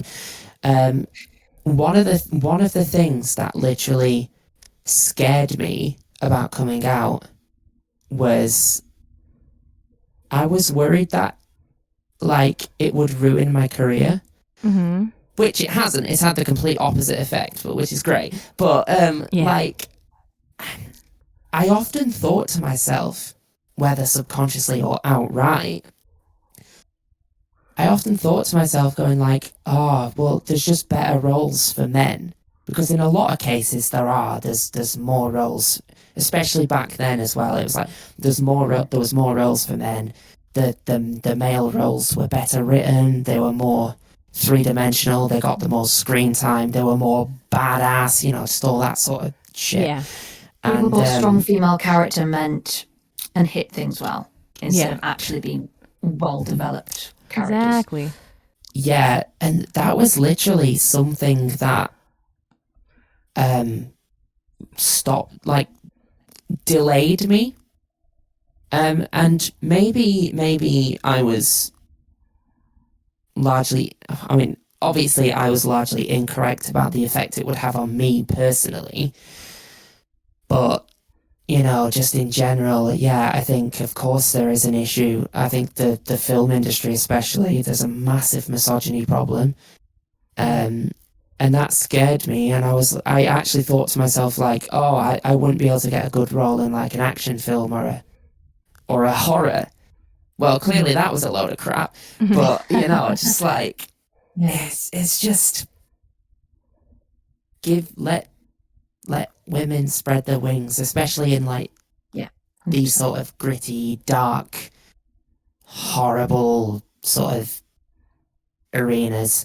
And it's kind of touching on that as well. When I was, like, growing up, like, I say growing up, when I was, like, in my teenage years, some of my favourite films were, like, psychological thrillers like Misery and The Shining and Silence of the Lambs. Shining's great, yeah. And, like, I'm looking at, like, obviously there are, when you look at old, like, Stephen King books and stuff, there are problematic undertones in them, and they are very much of their time. Yeah. But when you look at the films, for me, it's the women that steal the show. It's like, okay, Hannibal Lecter's, like, a really striking villain, but Clarice is the star of the show for me. Yeah. The Shining, Jack Torrance is a great villain, but, it's Shelley Duvall takes this, and Misery, Kathy Bates is just amazing. Like, so it's like, even in these kind of, like, older films where the original source material was perhaps a bit more sexist, and there were, like, Misery definitely had sexist undertones. Like, I mean, a few of Stephen King's things do, I think. Like, I have a weird relationship with Stephen King. Like, he's written some of my favourite stuff, but I can still recognise that perhaps maybe he's not, he shouldn't quite be lauded as much as I used to. But, like, even in these, like, restrictive roles, for me at least, it was the women in those films and those books that stole the show, like, hands down. Absolutely. Yeah. And I mean, as a woman writing horror and stuff, I also recognize that a lot of the stuff that I learned was from, like, male writers, even going so far as to say, like, well, in Magnus Archives especially. But at the same time, I always found it really I feel like female written horror is, or just like horror written by women is so unique, especially, like, going even further into horror written by queer people. There's such a unique sort of sense of something different and something even more horrifying because it's very built in. Like, there is an inherent horror to living that way, and so it feels more real to me in a lot of ways. And, like, I have silly fun times with like horror written by a lot of men, but, like, when it comes to, like, horror written by women, it becomes a bit more harrowing for me. And that's just a generalization, obviously, but I do find that that's the benefit of, like, checking out horror written by women. I remember last year, 9 to Midnight, people were looking at my my content warnings being like, what do you mean menstrual horror? I'm like, menstrual horror. Like, that's what it says on the tin. That's pretty, like, that's just spooky, like, that's just, it's something very normal. What is a spooky? But also just terrifying, like, I think that's what it is. Like, another aspect of that is I like, horror written by BIPOC people, and just like, it's just like a different sort of just, we live with this, and it's scary, but we sort of just have it as part of the horror. And I love it when it's not just limited to women, to queer people, to BIPOC people. It's kind of like, if you have a horror that is a little too real, I find that makes the whatever, if you're doing supernatural horror, I find that makes the horror even more like just rich and enjoyable and fun. And I always love that. And and that's why I was like, last year menstrual horror, this year's not 9 to Midnight, it was for Someone Dies in This Elevator. One of my content warnings was child death, and somebody said like, "Oh, Motsi, I knew your content warnings would say something like that." And I'm like, "What do you mean?" I just I like writing. I think about that's I'm one just of the- admiring this mushroom. It's brilliant. Thank you. It's I think this is like Mhm. one of the reasons why episode 39 of Protocol hit so hard. Uh-huh. I'm like, Mm. that was trans body horror. Yeah. Like, even if it wasn't, even if it didn't explicitly say it was, Yeah. it was. Like, Yeah. and obviously being read out by a trans person, Yeah. I struggled with that session. Like, that horror was A lot. Yeah. real. I Like, bet. it's like, there's a lot of creepy stuff in Magnus. It's like, oh my goodness, like, I'm gonna, there's the evil thing that comes into your room at night, or there's the creepy person with the doors and stuff. It's like, oh, that's unsettling. But that was 20 minutes of unbridled, this is how a trans person's body feels to them, and it's also coupled with some codependence between the two characters, and it was painful, but in a profoundly good way. Like, yeah, like Venus has just said, we needed to sit with that one in silence for a while. Yeah, I had to have a nap after the recording session. I went for a decaf coffee and a nap. But like, the thing is, like, I feel like it was needed, especially when it came out. Like, sorry, gonna get a little political. When it came out was shortly after the whole Supreme Court debacle back in April. Yeah. And I feel like trans voices really needed to be heard then more than ever. Like, we still do. Like, we still don't know what's going on with the Supreme Court thing. Like, the quote-unquote equalities minister, or as I like to call her, the inequalities minister, is currently just sat on her hands, not doing anything with it. And it's like, will she, won't she? She will, it's just when will she? But I feel like it came out at roughly the right time. I felt like it was very cathartic. It allowed a lot of trans people to have an emotional sort of outlet at the time. I know that quite a lot of people, probably like a bunch of people, have told me it made them cry.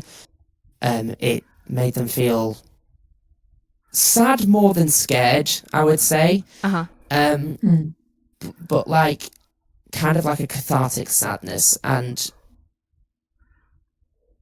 I just want to like undertone this, that like Rusty Quill were like super great about it. Like, they even said to me, you don't have to do this if you don't want to. And I was like, nah, it's fine. We move, we ball, it's fine. I feel like this is needed. This story is needed. But like, they were super patient with me, but like, and everything. Like, I feel like obviously, you know, only trans people really understand what it's like. However, if anyone's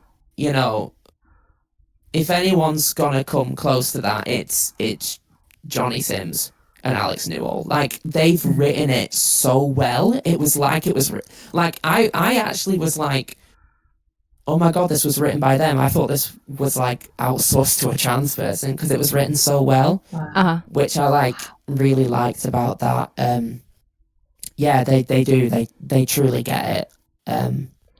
But yeah, I've gone off on a tangent, but basically going back to what you were saying, like when it's that like lived real oppression and lived horror that you've got to put up with, it makes it just hit on a completely new level. Absolutely. And I think that is something that definitely minorities probably understand more. Yeah. And will feel more. That's not to say that people who aren't a member of a minority can't, have trauma, because obviously they can. But I just feel like that's like a big thing for like,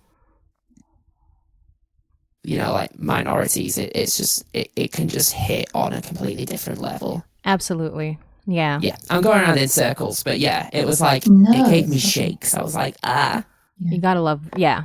I mean, that's what horror is about, like kind of bringing that sort of experience to life in a way that feels like how it feels in real life, the way everyone like feels it really. It's got to come from somewhere personal, hasn't it? Mm-hmm. It's got to come from somewhere truthful. Exactly. I am speaking of coming from somewhere personal. I've put so much personal experience into Hainai and the anthology stuff that I've written that people are somewhat worried about me.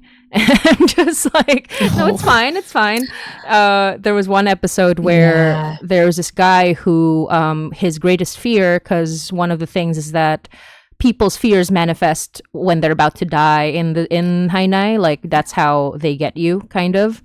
So his fear was that when he was a kid, he was forced to slaughter a chicken, and basically it stuck with him the memory. And so that was like one of the images, and I was like, yeah, that was from the time I had to slaughter a chicken. And everyone was like, what are you talking about? And I was just like, no, it's fine, I wasn't traumatized by it. But I thought, if even though I wasn't traumatized by it, like what if somebody had to do that and was traumatized by it? Like what would that look like? And so I take a lot of stuff that objectively would be really scary, but for me was like, it's fine. In the same episode, it was a cave episode, and I am not scared of tight spaces the way other people are. I know like the main draw of a cave episode is, like claustrophobia, right? Like, so everyone's like, oh no. But me, I made a twist on it because I was like, what if I wrote a cave episode, but the main character is not claustrophobic? In fact, she's the reverse. The reason she goes into caves is because she likes feeling snug, like she likes feeling like she is being surrounded by the earth. And I love that for her, but never me. No. And so that was the whole vast open spaces. Yeah, that was the bit. And so she bad things happen, but and some other characters have the fear of like the tight spaces, but she's like, it's not her fear. And so I had to figure out a different way to make her afraid rather than just the tight space. And I told people like, oh, it's because I love tight spaces. Like, I don't want to get stuck anywhere. Like, I don't want to get stuck in a cave, but I love just be like, if someone put me in a box, I'd be very I'd just be like, yay, I'm It's like when you put a cat in a burrito, like when you put a cat in a blanket burrito, that's me. I'm happy. I'm like, yay, I'm snug. Yeah. And so if somebody buried me alive and I knew I would get out of it and I had oxygen, I'd be fine. I'd nap. No. No. No. Not happening. I can't. If I had like an oxygen tank and they were like, well, we'll bring you up in a couple of Harley Tries just said, tight space is my beloved. Autism TM. Damn. I think so. Yeah. I think that might be it. I think it's like an undiagnosed tism in me that makes me want to crawl into a tight space and just... But it is so funny. I didn't know that was like an autistic thing. Yeah, I don't know, maybe. I But guess it's... like weighted blankets is the context in which I've heard. Oh, yeah. Maybe, yeah. Yeah. I don't know. I'm weird. I like really open spaces. If I can see super far, I'm like, I feel like really cool. I don't know. I'm just like tops of cliffs. Yeah. I mean, it's super cool, but like, yeah. I am scared existentially because I'm living in Canada now. So, but I came from the Philippines, and the Philippines is a small country and also all mountains and ocean. And so when I came here and I was in a smaller town and I just saw a vast expanse of nothing, I was like, this is bad. I'm in a bad place. I don't want to be here. There's too much space. There's too much space. I don't like it. So I love how horror affects people differently. That's my other thing about horror. I love it. Like, I love how one thing can be scary for somebody and then the next person, it's kind of just gleeful. I'm very gleeful about the things that don't scare me, that scare other people. But then I also have to tell people, like, there are certain things that scare me that don't scare other people. And it is such a unique sort of experience to kind of share that with people. It's always fun. It's a very vulnerable experience. Oh, for sure, yeah. Whenever there's a spider in the staff room at work, everyone's like shitting themselves, and I'm just like, fear not. Yeah, I like Be a spiders. little guy. I don't like sudden movements. So I always feel so cool after that. I'm like, thank you. Yeah. Thank you, citizens. Like, I like spiders, but I don't like sudden movement. So I'm still not quite there in terms of like grabbing making sure a spider is like taken out. I like them as a concept, but when they move a little too fast, it startles me for sure. Concept. yeah, I think like the cool and everything. But it's kind of like boundaries. I don't like anything just suddenly shooting towards me, let alone a strange 8-legged creature. So like, if there's a spider that minds its own business just in the corner of my room, I can leave it there. I always name them. I'm like, oh, that's Andy. He's been here since Wednesday. But like, if the spider's then like on my bed or something, I'm like, no. Andy, what have we talked about? You do not get to go there. I think sometimes the scariest thing about spiders is the sudden absence of spider when there was spider. True. Yeah. Where have they gone? Like you look away and then you look back and the spider isn't there, and it's like, where are you? There's now? a meme of a spider, and it's just like, remember that shoe you threw at me 2 weeks ago? So do I. It's like, oh God, he's been waiting. Magnus episode, there. He knows. That's a literal Magnus episode. Someone said Web Alice confirmed. Spiders, yeah. I wasn't even thinking this is spider. I was thinking the chat, help me out. Is it just called arachnophobia or is it called something else? Oh, are you on about the guy who has the same guy spider who keeps goes coming back. missing? Yeah, and he's found encased in webs. Yeah. Oh, I love it that. might just be called arachnophobia. It's very early, that one. Is that like season 1? It is season 1, yeah. Season 1, yeah. Funnily enough, I do have a spider episode planned for Hainai, but it's going to be similar vibe. I love taking a thing that's classically horror and then making it something else. And in this particular instance, because I like spiders, I wanted to make one where the spiders are the good guys in the scenario where a horrible cosmic, terrible horror thing is happening. They are empowered by the death magic that happens in Hainai, but to become like this unimaginable swarm. But instead of attacking or killing somebody, they kind of just protect this person from the horrible things happening next door. And so I'm really excited for that. Yeah, they're the friends. So like the person is living in a really terrible apartment where everything is dirty, but then they start taking care of the spiders in their apartment because they like that they're eating all of the, the pests and stuff. And when the horrible magical thing happens, the spiders become this massive 20,000 to 80,000 like swarm. And they all decide that, oh no, something bad's happening next door. We're going to protect this person who's been feeding us.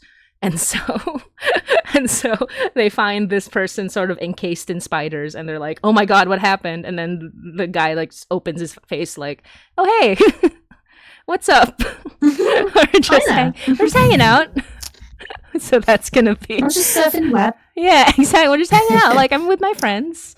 It's in line with the mushroom episode that we're releasing soon, where I've been holding on to this idea for a while, but I didn't know where to put it. So I think it just might be a bonus episode. But yeah, it's just, I love spiders. So it's just really funny to think about. Yeah. Just a little spider cocoon that's like, again, me wanting to be burritoed like a kitten. So it's just that once again, but instead of ground and earth, it's spider. Spider burrito. Yeah. Oh. I find it really interesting kind of seeing what kind of horror people gravitate towards when it comes to writing, and what that potentially says about them as people. I know there's only so much you can garner from someone's work, about who they are as a person, but I find it genuinely intriguing. And like my best mate and I we're co-writers on various projects, and I think we have a very similar attitude towards horror. We both like very metaphorical horror that kind of, there are real world or personal issues wrapped up in what seems to be just, straight up, spookiness. Oh yeah, absolutely. And you've kind of got to dig a little bit more. There's always a double meaning. There's always something else that the audience can take from it. And I really enjoy, again, the catharsis of that, not only as an audience member, but as a creator. I really enjoy being able to take things that make me scared, or that make me angry, or that I just want to talk about or explore, and finding a way to represent that through horror. I think that can be a very rewarding process. Because then also there's Shroom. That's very cute. Sorry. It also kind of, sorry, I'm just watching you write. It's very satisfying to watch. Because also there's the whole thing of, well, why have you picked that particular element of horror, whether it's folklore or in your case, whether it's spiders, what does that say about your attitude towards that thing? And again, seeing how much people's attitudes differ, and how much people's interpretations of the same thing in horror, depending on who they are as a person. I find that really interesting as well. So, for instance, your approach to writing spiders is very different from Johnny's approach to writing spiders, as we've just been discussing. And I like it when you can see how different writers are reacting not only to a prompt, but potentially to each other as well. And kind of the conversation that happens. I've got a wonderful, wonderful friend whose show I will be teching at the Edinburgh Horror Festival later this month, and they're going to be teching mine. And a project that they worked on a little while back is they're trans, and they wanted to look at Lovecraftian stories as trans allegory. And I find it amazing how you can take something that can be as kind of problematic and often downright heinous as a lot of the stuff that Lovecraft comes out with, and go, you know what, no, I'm going to claim this. I'm going to see what I can dig out of it, and how I can recontextualize it as something that makes sense to me and expresses my experience and my thoughts on, not only the work, but just on life. And I think that's a very, very powerful thing to be able to do, is to take things that are scary and go, yes, but how can we bring this towards ourselves as humans? What does it mean to us to explore this? Because I sometimes think it's about, I think it's with creative work generally, there's so much focus on death of the author and what the audience takes from things. And I think for a lot of writers, it can be just as much about what they're putting into it and what they're giving to it. Yeah. So yeah, I think that's really, really interesting. I love the little friend thing there. That's what spiders are. They're my friends. Spider friend. Spider friend. Yeah, I find it really interesting what the way in which people write horror what that says about them potentially. Even if obviously there's only, as I said, there's only so much you can garner of people's psychological or emotional or general writerly states from what they're writing. I find it really, because I think because it discusses fear, horror has the potential to be extremely personal as a genre. Oh, I absolutely. think it taps into that really nicely. Yeah. Because there's something about writing stuff that genuinely scares you that just hits differently. Yeah. Like, as you said, there's something very satisfying about writing things that don't scare you but have the potential to scare other people.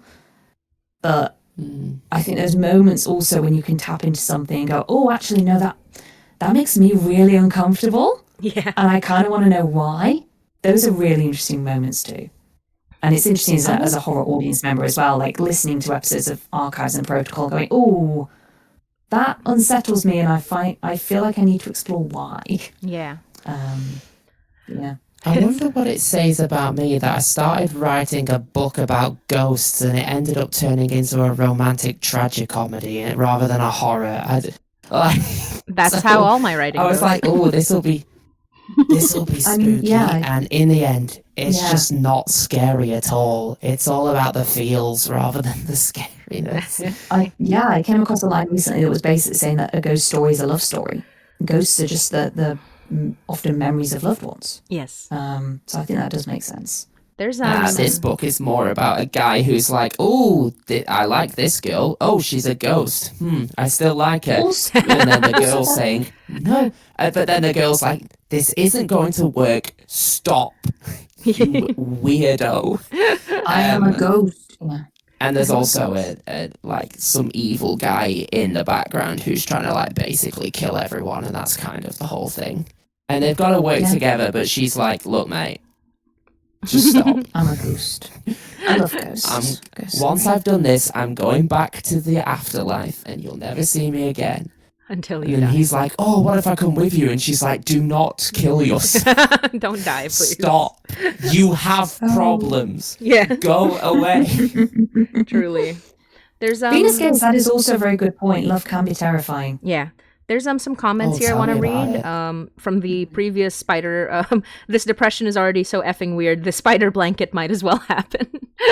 It's helping. It's helping. And Harley Tries says, Spider blanket never did anything. yeah. And when Oh, I was working gosh. on my short story portfolio, I gravitated a lot towards religious horror and animal behavior, but I really find a sense of satisfaction in religious iconography and horror, due in part to the omnipotence. Yes, I love religious horror. I'm sure Anusia can attest. I'd never have guessed. Never, like that's definitely not what the next horror podcast is about. Absolutely not. Yeah. Who'd have thought? Actually, Billie, we should said tell that? you about it if you'd like to hear a quick lore dump about the upcoming podcast. If you that me and Anusia are in. Sure, go for it. Yeah. Yeah, sure. So it's called Dominus. It's a horror. It's a horror podcast starring 3 Catholic priests. They go to a spooky big house, as Anusia loves, in the middle of Ontario, and they come upon this big house and find out that, and they get trapped there by a snowstorm because it's Ontario, because it's Canada, and snowstorms are a very easy thing to do in Canada. And they get stuck there. And Again, great horror trope. exactly. And they get stuck there with a demon that is Love possessed. The Shining. And they have to figure out how to deal with the demon. But the problem is the demon is Catholic. So the demon is a Catholic believer. And so none of the Catholic rites work on the demon. And that's like the whole that's the whole idea behind the story. Okay. So they have to find out. Very That sounds really necessary. cool.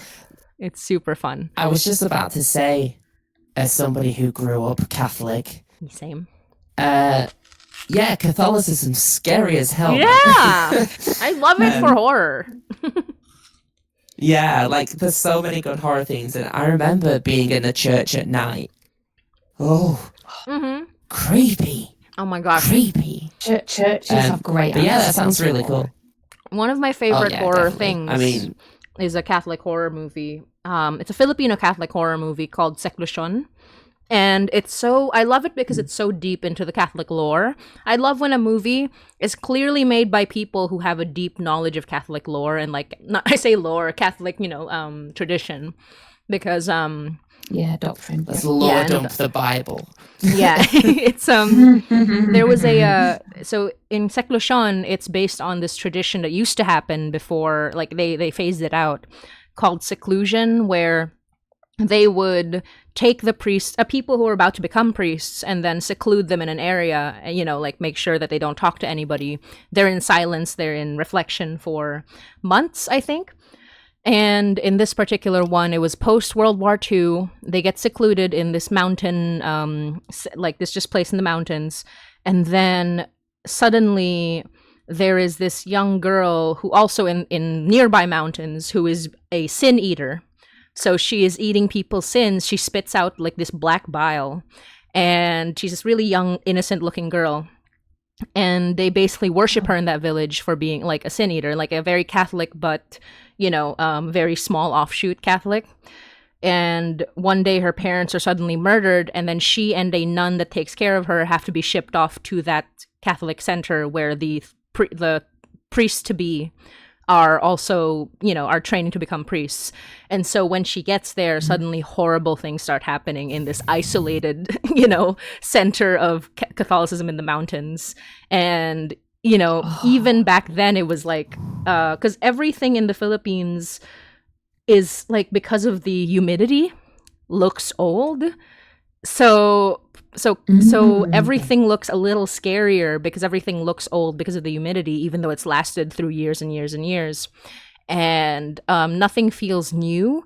And so when you have that sort of horror, I love horror that doesn't feel sci-fi horror works for that, but like horror that doesn't feel clean is always something that I love. Yeah. And so it's this really scary, like they're stuck in this place and you don't know if it's the nun who's evil or the girl who's evil or if it's something else entirely, but something is tormenting them and, and they're isolated, so they don't know what to do. And that's one of my favorites. It's by a Filipino director called Eric Mati, who has done another really good horror for Amazon, I think. And he's great with, he's amazing at religious horror, and it's just harrowing in a lot of ways. I will recommend. Yeah, isolation horror is amazing. Yeah, and I will recommend it because it's on Amazon Prime, or you can find it wherever. But it's called In My Mother's Skin. It just came out a year or two ago. In My Mother's Skin is a sort of horror fairy tale by Eric Mati, the same director, and it is, imagine sort of a Guillermo del Toro inspired sort of like style where there's a bit of fairy tale in it, but it is this very depressing horror. I think it's a good movie, but it has low ratings because I think it left people feeling very depressed, and I feel that did not make them happy about it, if that makes sense, Skill issue. Yeah. That's not the movie's fault, Yeah, exactly. I think it was a good movie. That's I a genuinely... good film if it makes you feel. Exactly. And it's one of those films that isn't afraid to go past a certain point that other horror films would not go, but not in an excessive sort of way. Like it's not what do you call it? It's not I forgot the word, Not but gratuitous. It's not gratuitous. Exactly. It's not gratuitous, but it is like they do horrifying things and you're like, oh my god, I can't believe you did that. But I do find that it's very presented in a very interesting and very meaningful kind of way. And especially it being partially a fairy tale, but it's actually it's giving fairy tale because a lot of fairy tales were very violent and horrifying in some ways. Yeah, absolutely. And they don't shy away from that. So and it has a very Yes. excellent ice. So I've never seen, and this is only one small spoiler, but I won't say where it comes from or what happens to make it happen. But I've never seen a more realistic prop head in a movie. I I saw a prop head wow. and I was like, that looks real. Like that look I'm impressed by how real that prop head looks, and that is making me uncomfortable. And props are great these days. It's just, but I was so shocked. I was like, there's something about the presentation of this movie that makes that head feel realer than I've ever seen. And I'm sourcing a severed hand at the moment, and I need to make sure it looks really good to make the scene not comical. You gotta have. Unfortunately, it requires a lot of stinky meat. No, I don't know. I don't know. Actually, I'm sure they have other ways, but like that's the realest way you can do it. Just insert the stinky meat. I know quite a few people who are in the like scare acting business. Maybe they can find like find me a good severed hand prop. Mm-hmm. It's for those who don't know, I'm directing a play version of 1984. Yeah. And there is a scene where a missile goes off and a severed hand basically hits Winston in the face, which is, I mean, people are gonna laugh. It's gonna happen, but it's meant to be tragic. Mm-hmm. Yes, it's strange because, like, as you were talking there, Motzi, before you said Guillermo del Toro, I was thinking, oh, Cabinet of Curiosities. Oh, I love Cabinet of Curiosities. I need to mention Cabinet of Curiosities. But also, like, I can't believe I forgot to mention Angela Carter as well. Angela Carter. If we're talking about feminine horror and adaptations in, like, kind of twisting old fairy tales into something new and bloody and visceral. Like, she does, you know, retellings of Little Red Riding Hood, retellings of, you know, Fae folklore, retellings of Bluebeard. There's a compilation called The Bloody Chamber, which I studied at, I want to say A-level, which is just absolutely gorgeously written, and there is such a focus on womanhood and what it means to be a woman, and the kind of there's a lot of kind of animalistic language and a lot of very intense, not body horror, but kind of transformative descriptions when it comes to kind of, I mean, it chimes in nicely with the stuff that you were saying about menstruation earlier, and kind of what it means to be a human being in a world that can be incredibly horrific in a very fairy tale inspired way. And just beautifully written stories. I do want to mention, I'd love to go back and reread them at some point. That's wonderful. I just want to mention, like, as you mentioned, like when you brought up the menstruation horror, one of the fun things about that, the fun things about menstruation horror is that was also based on personal experience again. So like a lot of this is personal experience, and one of these was because one of the parts of the story was that this character was bleeding nonstop for weeks and weeks, and obviously it's supernatural because you can't bleed that much and survive, especially if you're not getting any medical attention. But it was based on an experience I had where I was bleeding nonstop for 10 days, and I was like, this is bad. And so I had to, and that's what ended up getting me to, you know, medicate and stuff. And I mentioned to Billie earlier at the beginning of the stream, I was like, oh, it's time for me to take my estrogen. I was like, and she's like, yeah, relatable.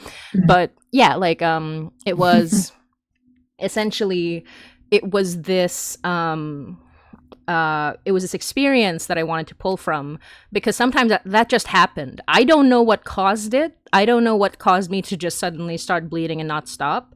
And so that is like, that is pure horror in a way that I'm like, okay, well, I'm going to use it in my storytelling because, like, of course I am. And hilariously, the way that we stopped that particular, like the way in the story, in the horror story, that the thing stops is not even necessarily by magical means, even though it started with magical means. The way it stopped is just she gets medicated for it. So like the same way, it just stopped her bleeding, even though it was a magical sort of bleeding.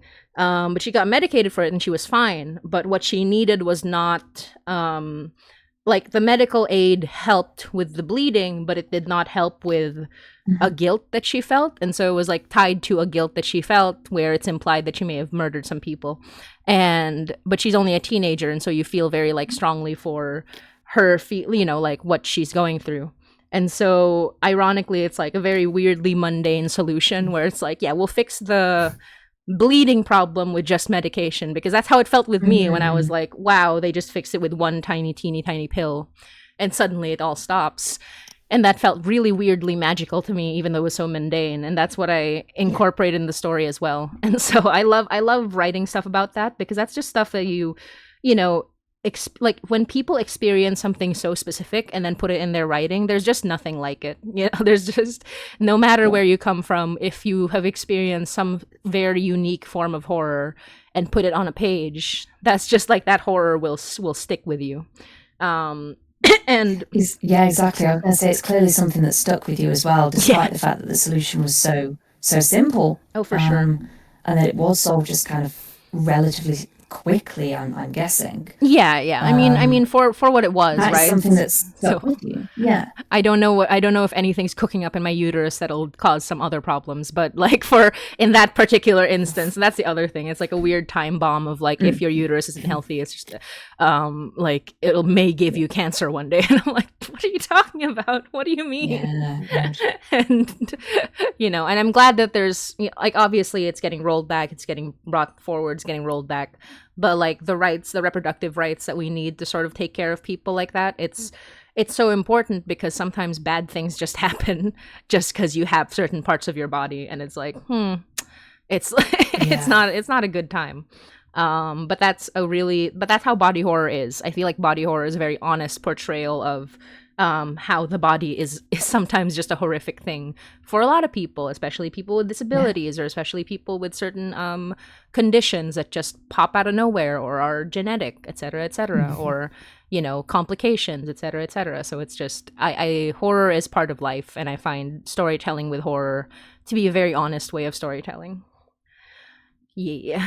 And I think there's the element. Oh, sorry, go on. I just want to mention one more thing. When you were suggesting authors, I read I read a summary, and then I read most of it, but I haven't finished the whole thing. But I've really liked what I've been reading from this author. It's so that the title of her book that is most well known is Tender is the Flesh, and it's a dystopian novel from 2017. It's by a Spanish author, named Agustina Basterica. Oh, it's an Argentine author. Yeah, she wrote it in Spanish, and it was translated into English in 2020. And it's a dystopian novel about turning humans into livestock. And yeah. Oh, wow. And it's written in such a way that's very, very like, you can tell that there is a certain background of like, obviously politics, but also just gender in like the way that it's written. And it's so interesting. It's one of those things where you have a main character who appears to be very sympathetic at first, and then suddenly you realize that thematically speaking, this person sucks, but you don't get that until you really look at the wider world that they live in, and you're like, oh, actually, I thought this person was good. But the more I think about the political and the societal implications of what this person's doing, I realize that's a terrible person. So highly recommend that one. But yeah. Oh, let me draw. Anyone have any requests for drawing before? Would you like me to draw anything for you? Let me just menstruation horror makes me think of Beverly from from It, Venus Gaze. With the whole bathroom exploding in blood from the drain, so much symbolism with loss of innocence in that one. True. Very true. Ooh. Sorry. Some little love hearts. What's that? Little love hearts. Little love hearts? Yeah. Okay. I just want to make sure the camera didn't hang. Can I get away from both of you? Hello. Wonderful. It should be good. I legit heard, "Can I get away from both of you?" And I was like, I'm like, I gotta get away. Dang. Here's Moxie. I really don't like spending time Wow. with both of you and chatting like this. Oh, we've got a question. We've got a question in the chat. Mm-hmm. Random question that you all don't necessarily need to answer, but what do you think Gwen and Alice look like, respectively? Ooh. I can do that right now. Although. I'm gonna abstain from answering that question. Yeah. I don't really. no I canon. don't want to influence anybody's designs. Yeah. I've seen a lot of great designs. That's all I'm gonna say. Yeah. That's fair. Here's- I've gone on the record with this before, but more from the point of view of how I approach Gwen physically as an actor. Yep. I don't really picture her with a lot of characters, particularly in audio. I do tend to have a very clear picture of them as people who do not look like me. So whether it's based on their background or their character or It's a little angry. This is how this is my sorry. fan art. that is very cute. Oh, no, wrong. That's my fan art. Oopsie. Sorry, I Gwen, didn't carry on. Gwen That's was I was just going to say, Gwen was one of the first characters I didn't automatically do that with. I've always felt very in my own body when it comes to portraying her, and even in recording sessions, like just little mannerisms and little kind of physical habits that I associate with her. I'll be doing all of those as I'm acting into a microphone, even though no one will ever see it. So I feel like there's far more kind of synchronicity almost between like how I see Gwen and how I kind of physically embody her as a character. There's far more of that with her than I've had with a lot of others. Where I've kind of been like, oh no, this character definitely has short, colourful hair, for instance. I've never had any of that with Gwen. So So fair. that was a really interesting thing. Oh, let me just sorry. I wanna what's happening? There you go. That's them. that's my answer. Has the thing been updated? The little angry faces. Yeah. This is okay, let me write. It's Alice. There. And that's Gwen. That's my fan art. Okay, Weirdly enough, that's now Billie, canon. I They pictured Alice as specifically looking look similar like to you that. before you were even cast. Yes, exactly. Oh, There, that's I mean, I have seen a lot of pictured people. several Alice's, but I yeah. have seen a lot of people sort of face claim me, which is fine, yeah. I think. But like, then I've also seen some very different ones. I've seen her drawn. I've seen her drawn as different races. I've seen her drawn in a wheelchair. I've seen her drawn with green hair, which is a vibe. Oh, It's a fun- You know, it's that is a vibe. it's all good. It's all good. Yeah, It all works. at the end of the day, yeah, it's a podcast. We don't know. It's all valid creative interpretation, and it's it's a privilege to see all the different interpretations of characters and to see how people have taken them to their hearts and are putting the artistic effort in to represent them in different ways. And having those kinds of absolutely. discussions, it's just really lovely to see. Like Sorry, even agree. now, seeing fan art is just amazing. Yeah. Oh yeah, like the fan art is amazing. Like there's just so much talent out there. I'm like, whoa. Yeah. I do go on Tumblr and search Alice Dyer hashtag just to see Oh, it. yeah, every 100%. Oh now yeah, and for sure. Here we Um, go. 100%. then. I am lurking on Tumblr. I see everything. Oh yeah. No, I don't go on it. That If you often, tag somebody but as Gwen or Gwendolyn Bouchard, I'll have probably seen it. Yes. Secret about that. Same. I will avoid the do not archive because that's a pact I have with Tumblr. Yeah, you promised. I made a promise. until I was Alex explicitly warned like, me. folks, I will not wander into this if you don't want me to. Have your space over there to do what you will. There you go. Yeah. But yeah. Yeah. But yeah, no, generally speaking, fan art is something I really enjoy perusing because it's just interesting. I like seeing people's art styles and the way they interpret the characters. Truly, based on yeah. nothing more than voice and vibes. Yeah. And Yeah. I just want to, we are coming to the end of our time. I'm sorry to keep you for too long, but yeah, this has been super fun. Let me just see if there are any straggler questions. I've seen. Well, actually, I didn't even realize because I had not known you at this point, Billy. But I saw an animatic that had my favorite Alice, and I was like, and I realized it was literally just how you look like in real life. So I was like, oh, okay, well, that Meg? works out. Is this the child art? Is this Meg? I don't know. It was black and little white. It was. Time isn't Is real. it Yeah, I think this person has also done one where was it the Johnny scene Sims where was. she's Mm-hmm. Oh, sorry. Go on. was it the scene where she was like leaning on her Yes, chair? exactly that one. Kind of Okay. leaning in like Yeah. That is literally me. Like that was literally like she's even wearing the jumper that like Meg the took artist has inspirations literally for those. yeah, Yeah. the artist has literally come out and said, I basically just drew both of you. Yeah. It's just like that's fine It's amazing. too. I mean, It works out. I don't mind yeah. that. That's kind of what I think about too.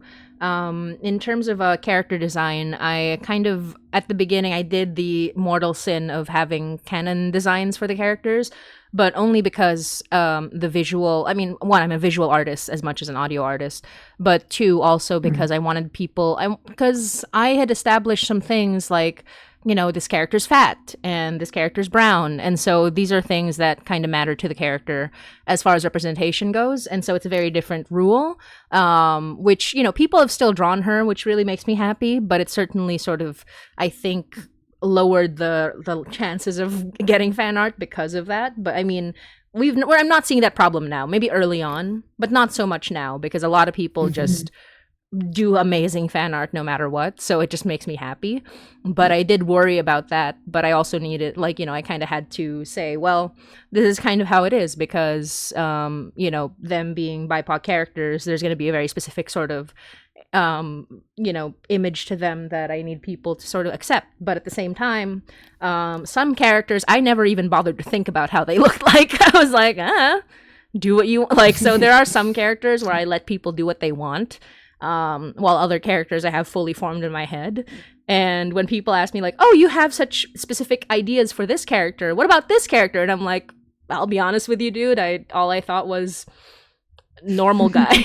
Like that's my I thought he looks like a normal Just a guy. regular dude. Whatever you Yeah. want to draw Cookie him cutter as. guy. It's up to you. Yeah. But yeah. Just a little guy. Yeah. Okay. So let me just sign off. Just a couple questions. Venus Gaze says, "What will be your character's guilty pleasure movie?" Your character's guilty pleasure movie. Ooh. Ooh. Ooh. Legally Blonde. Yeah. Oh. Maybe. Oh my No, maybe God. that's Gwen mine. would Maybe really that's think of mine. herself as her. Maybe that's just mine. I think yeah. I think she learned the Yeah. wrong lessons. Or I mean, no, she thinks, no, you know, that makes sense. She thinks she's Elle Woods because she believes that she's trying to do good, even though she is kind of doing not very good. That's very Gwen. But how about Alice? What's hers? Has anyone seen the movie Stitches? Stitches. No. I have not. It's a comedy it's a comedy slasher about an undead clown. Ooh. Ooh. Oh, And wow. but it's like a comedy, like it really doesn't take itself seriously. It's Yeah. Okay. what's his name? The guy who played it. It's what's he called? I've forgotten his name. He's like a comedian. Tim Curry. I don't know. Ross No, Noble? it's not Tim Curry, but Is it Ross Ross Noble? Noble. That's it. Ross Ah, Noble. okay. Ross Noble plays a clown called Stitches who basically dies at a kid's party, and then he like comes back like 10 years later to try and kill all the kids. Oh my goodness. But it's just like really funny. Hell It's yeah. like done in a really funny way. Oh, I guess I have to I answer think- too. What would be Mary's favorite movie? I can't think about this right now, honestly. I'm so sorry. I don't want to keep everybody, but also I'm like, what movie? I don't know. Because Mary is, even though she looks a lot like me, very like there's a lot of her that's very different from me, and so it's like I really don't know what her go-to movie would be. I'll probably think of it later. It would be something very lighthearted and sweet because she's going through it. So Singing in the Rain, I don't know, like something like that. I feel something where she just needs a pick me love up as often as possible. And one more question is, have you ever played Legally Blonde? Yeah. Have you ever considered playing the Magnus Archives TTRPG? Edward, you're asking me that question. You need to run it for me, because Edward is a friend who helps me work on Heine episodes. And I'm like, Edward, if you want us to play the Magnus Archives TTRPG, we'll do it. But how about you two? I have played it. Mm. And I'm considering running it. Oh, who's running? What was that? I've never played a TTRPG. Gasp. So whenever I've been invited, I've kind of just been like, no. Oh. Whereas I am a TTRPG fiend who will always say yes to that. Oh. So we balance each other out nicely there. I would also like to always say yes to TTRPG. So if anyone wants to invite me, I'm happy to do it. That's all I've done. Heck yeah. Yeah, we'll do Come that. playtest the one I'm attempting to write. Oh, I would be happy to. Just invite me over. I will invite me on a call. It's turned more into a social deduction game, not gonna lie. I played too much Blood on the Clock Tower and it's having an influence. But yeah. So we'll just get our final goodbyes. Thank you so much, Billie and Anusia. This was amazing. I really had such a fun time. I hope you did too. Thank you for staying a little past. Yeah. Just to remind everybody, this is a fundraiser for the High Night comic. The High Night comic is funding on Kickstarter until the end of October. We are still at 22%, so we really have a ways to go. But if you can find us by searching the Pinoy Monster Horror Anthology on Kickstarter, it's also linked on all of our pages. It's linked in the pinned comment about this stream. And we're going to do another stream tonight at 8 p.m. EST with the wonderful Alex Nursel from Parkdale and Woodbine, which are two very wonderful Toronto-based, extremely queer monster stories.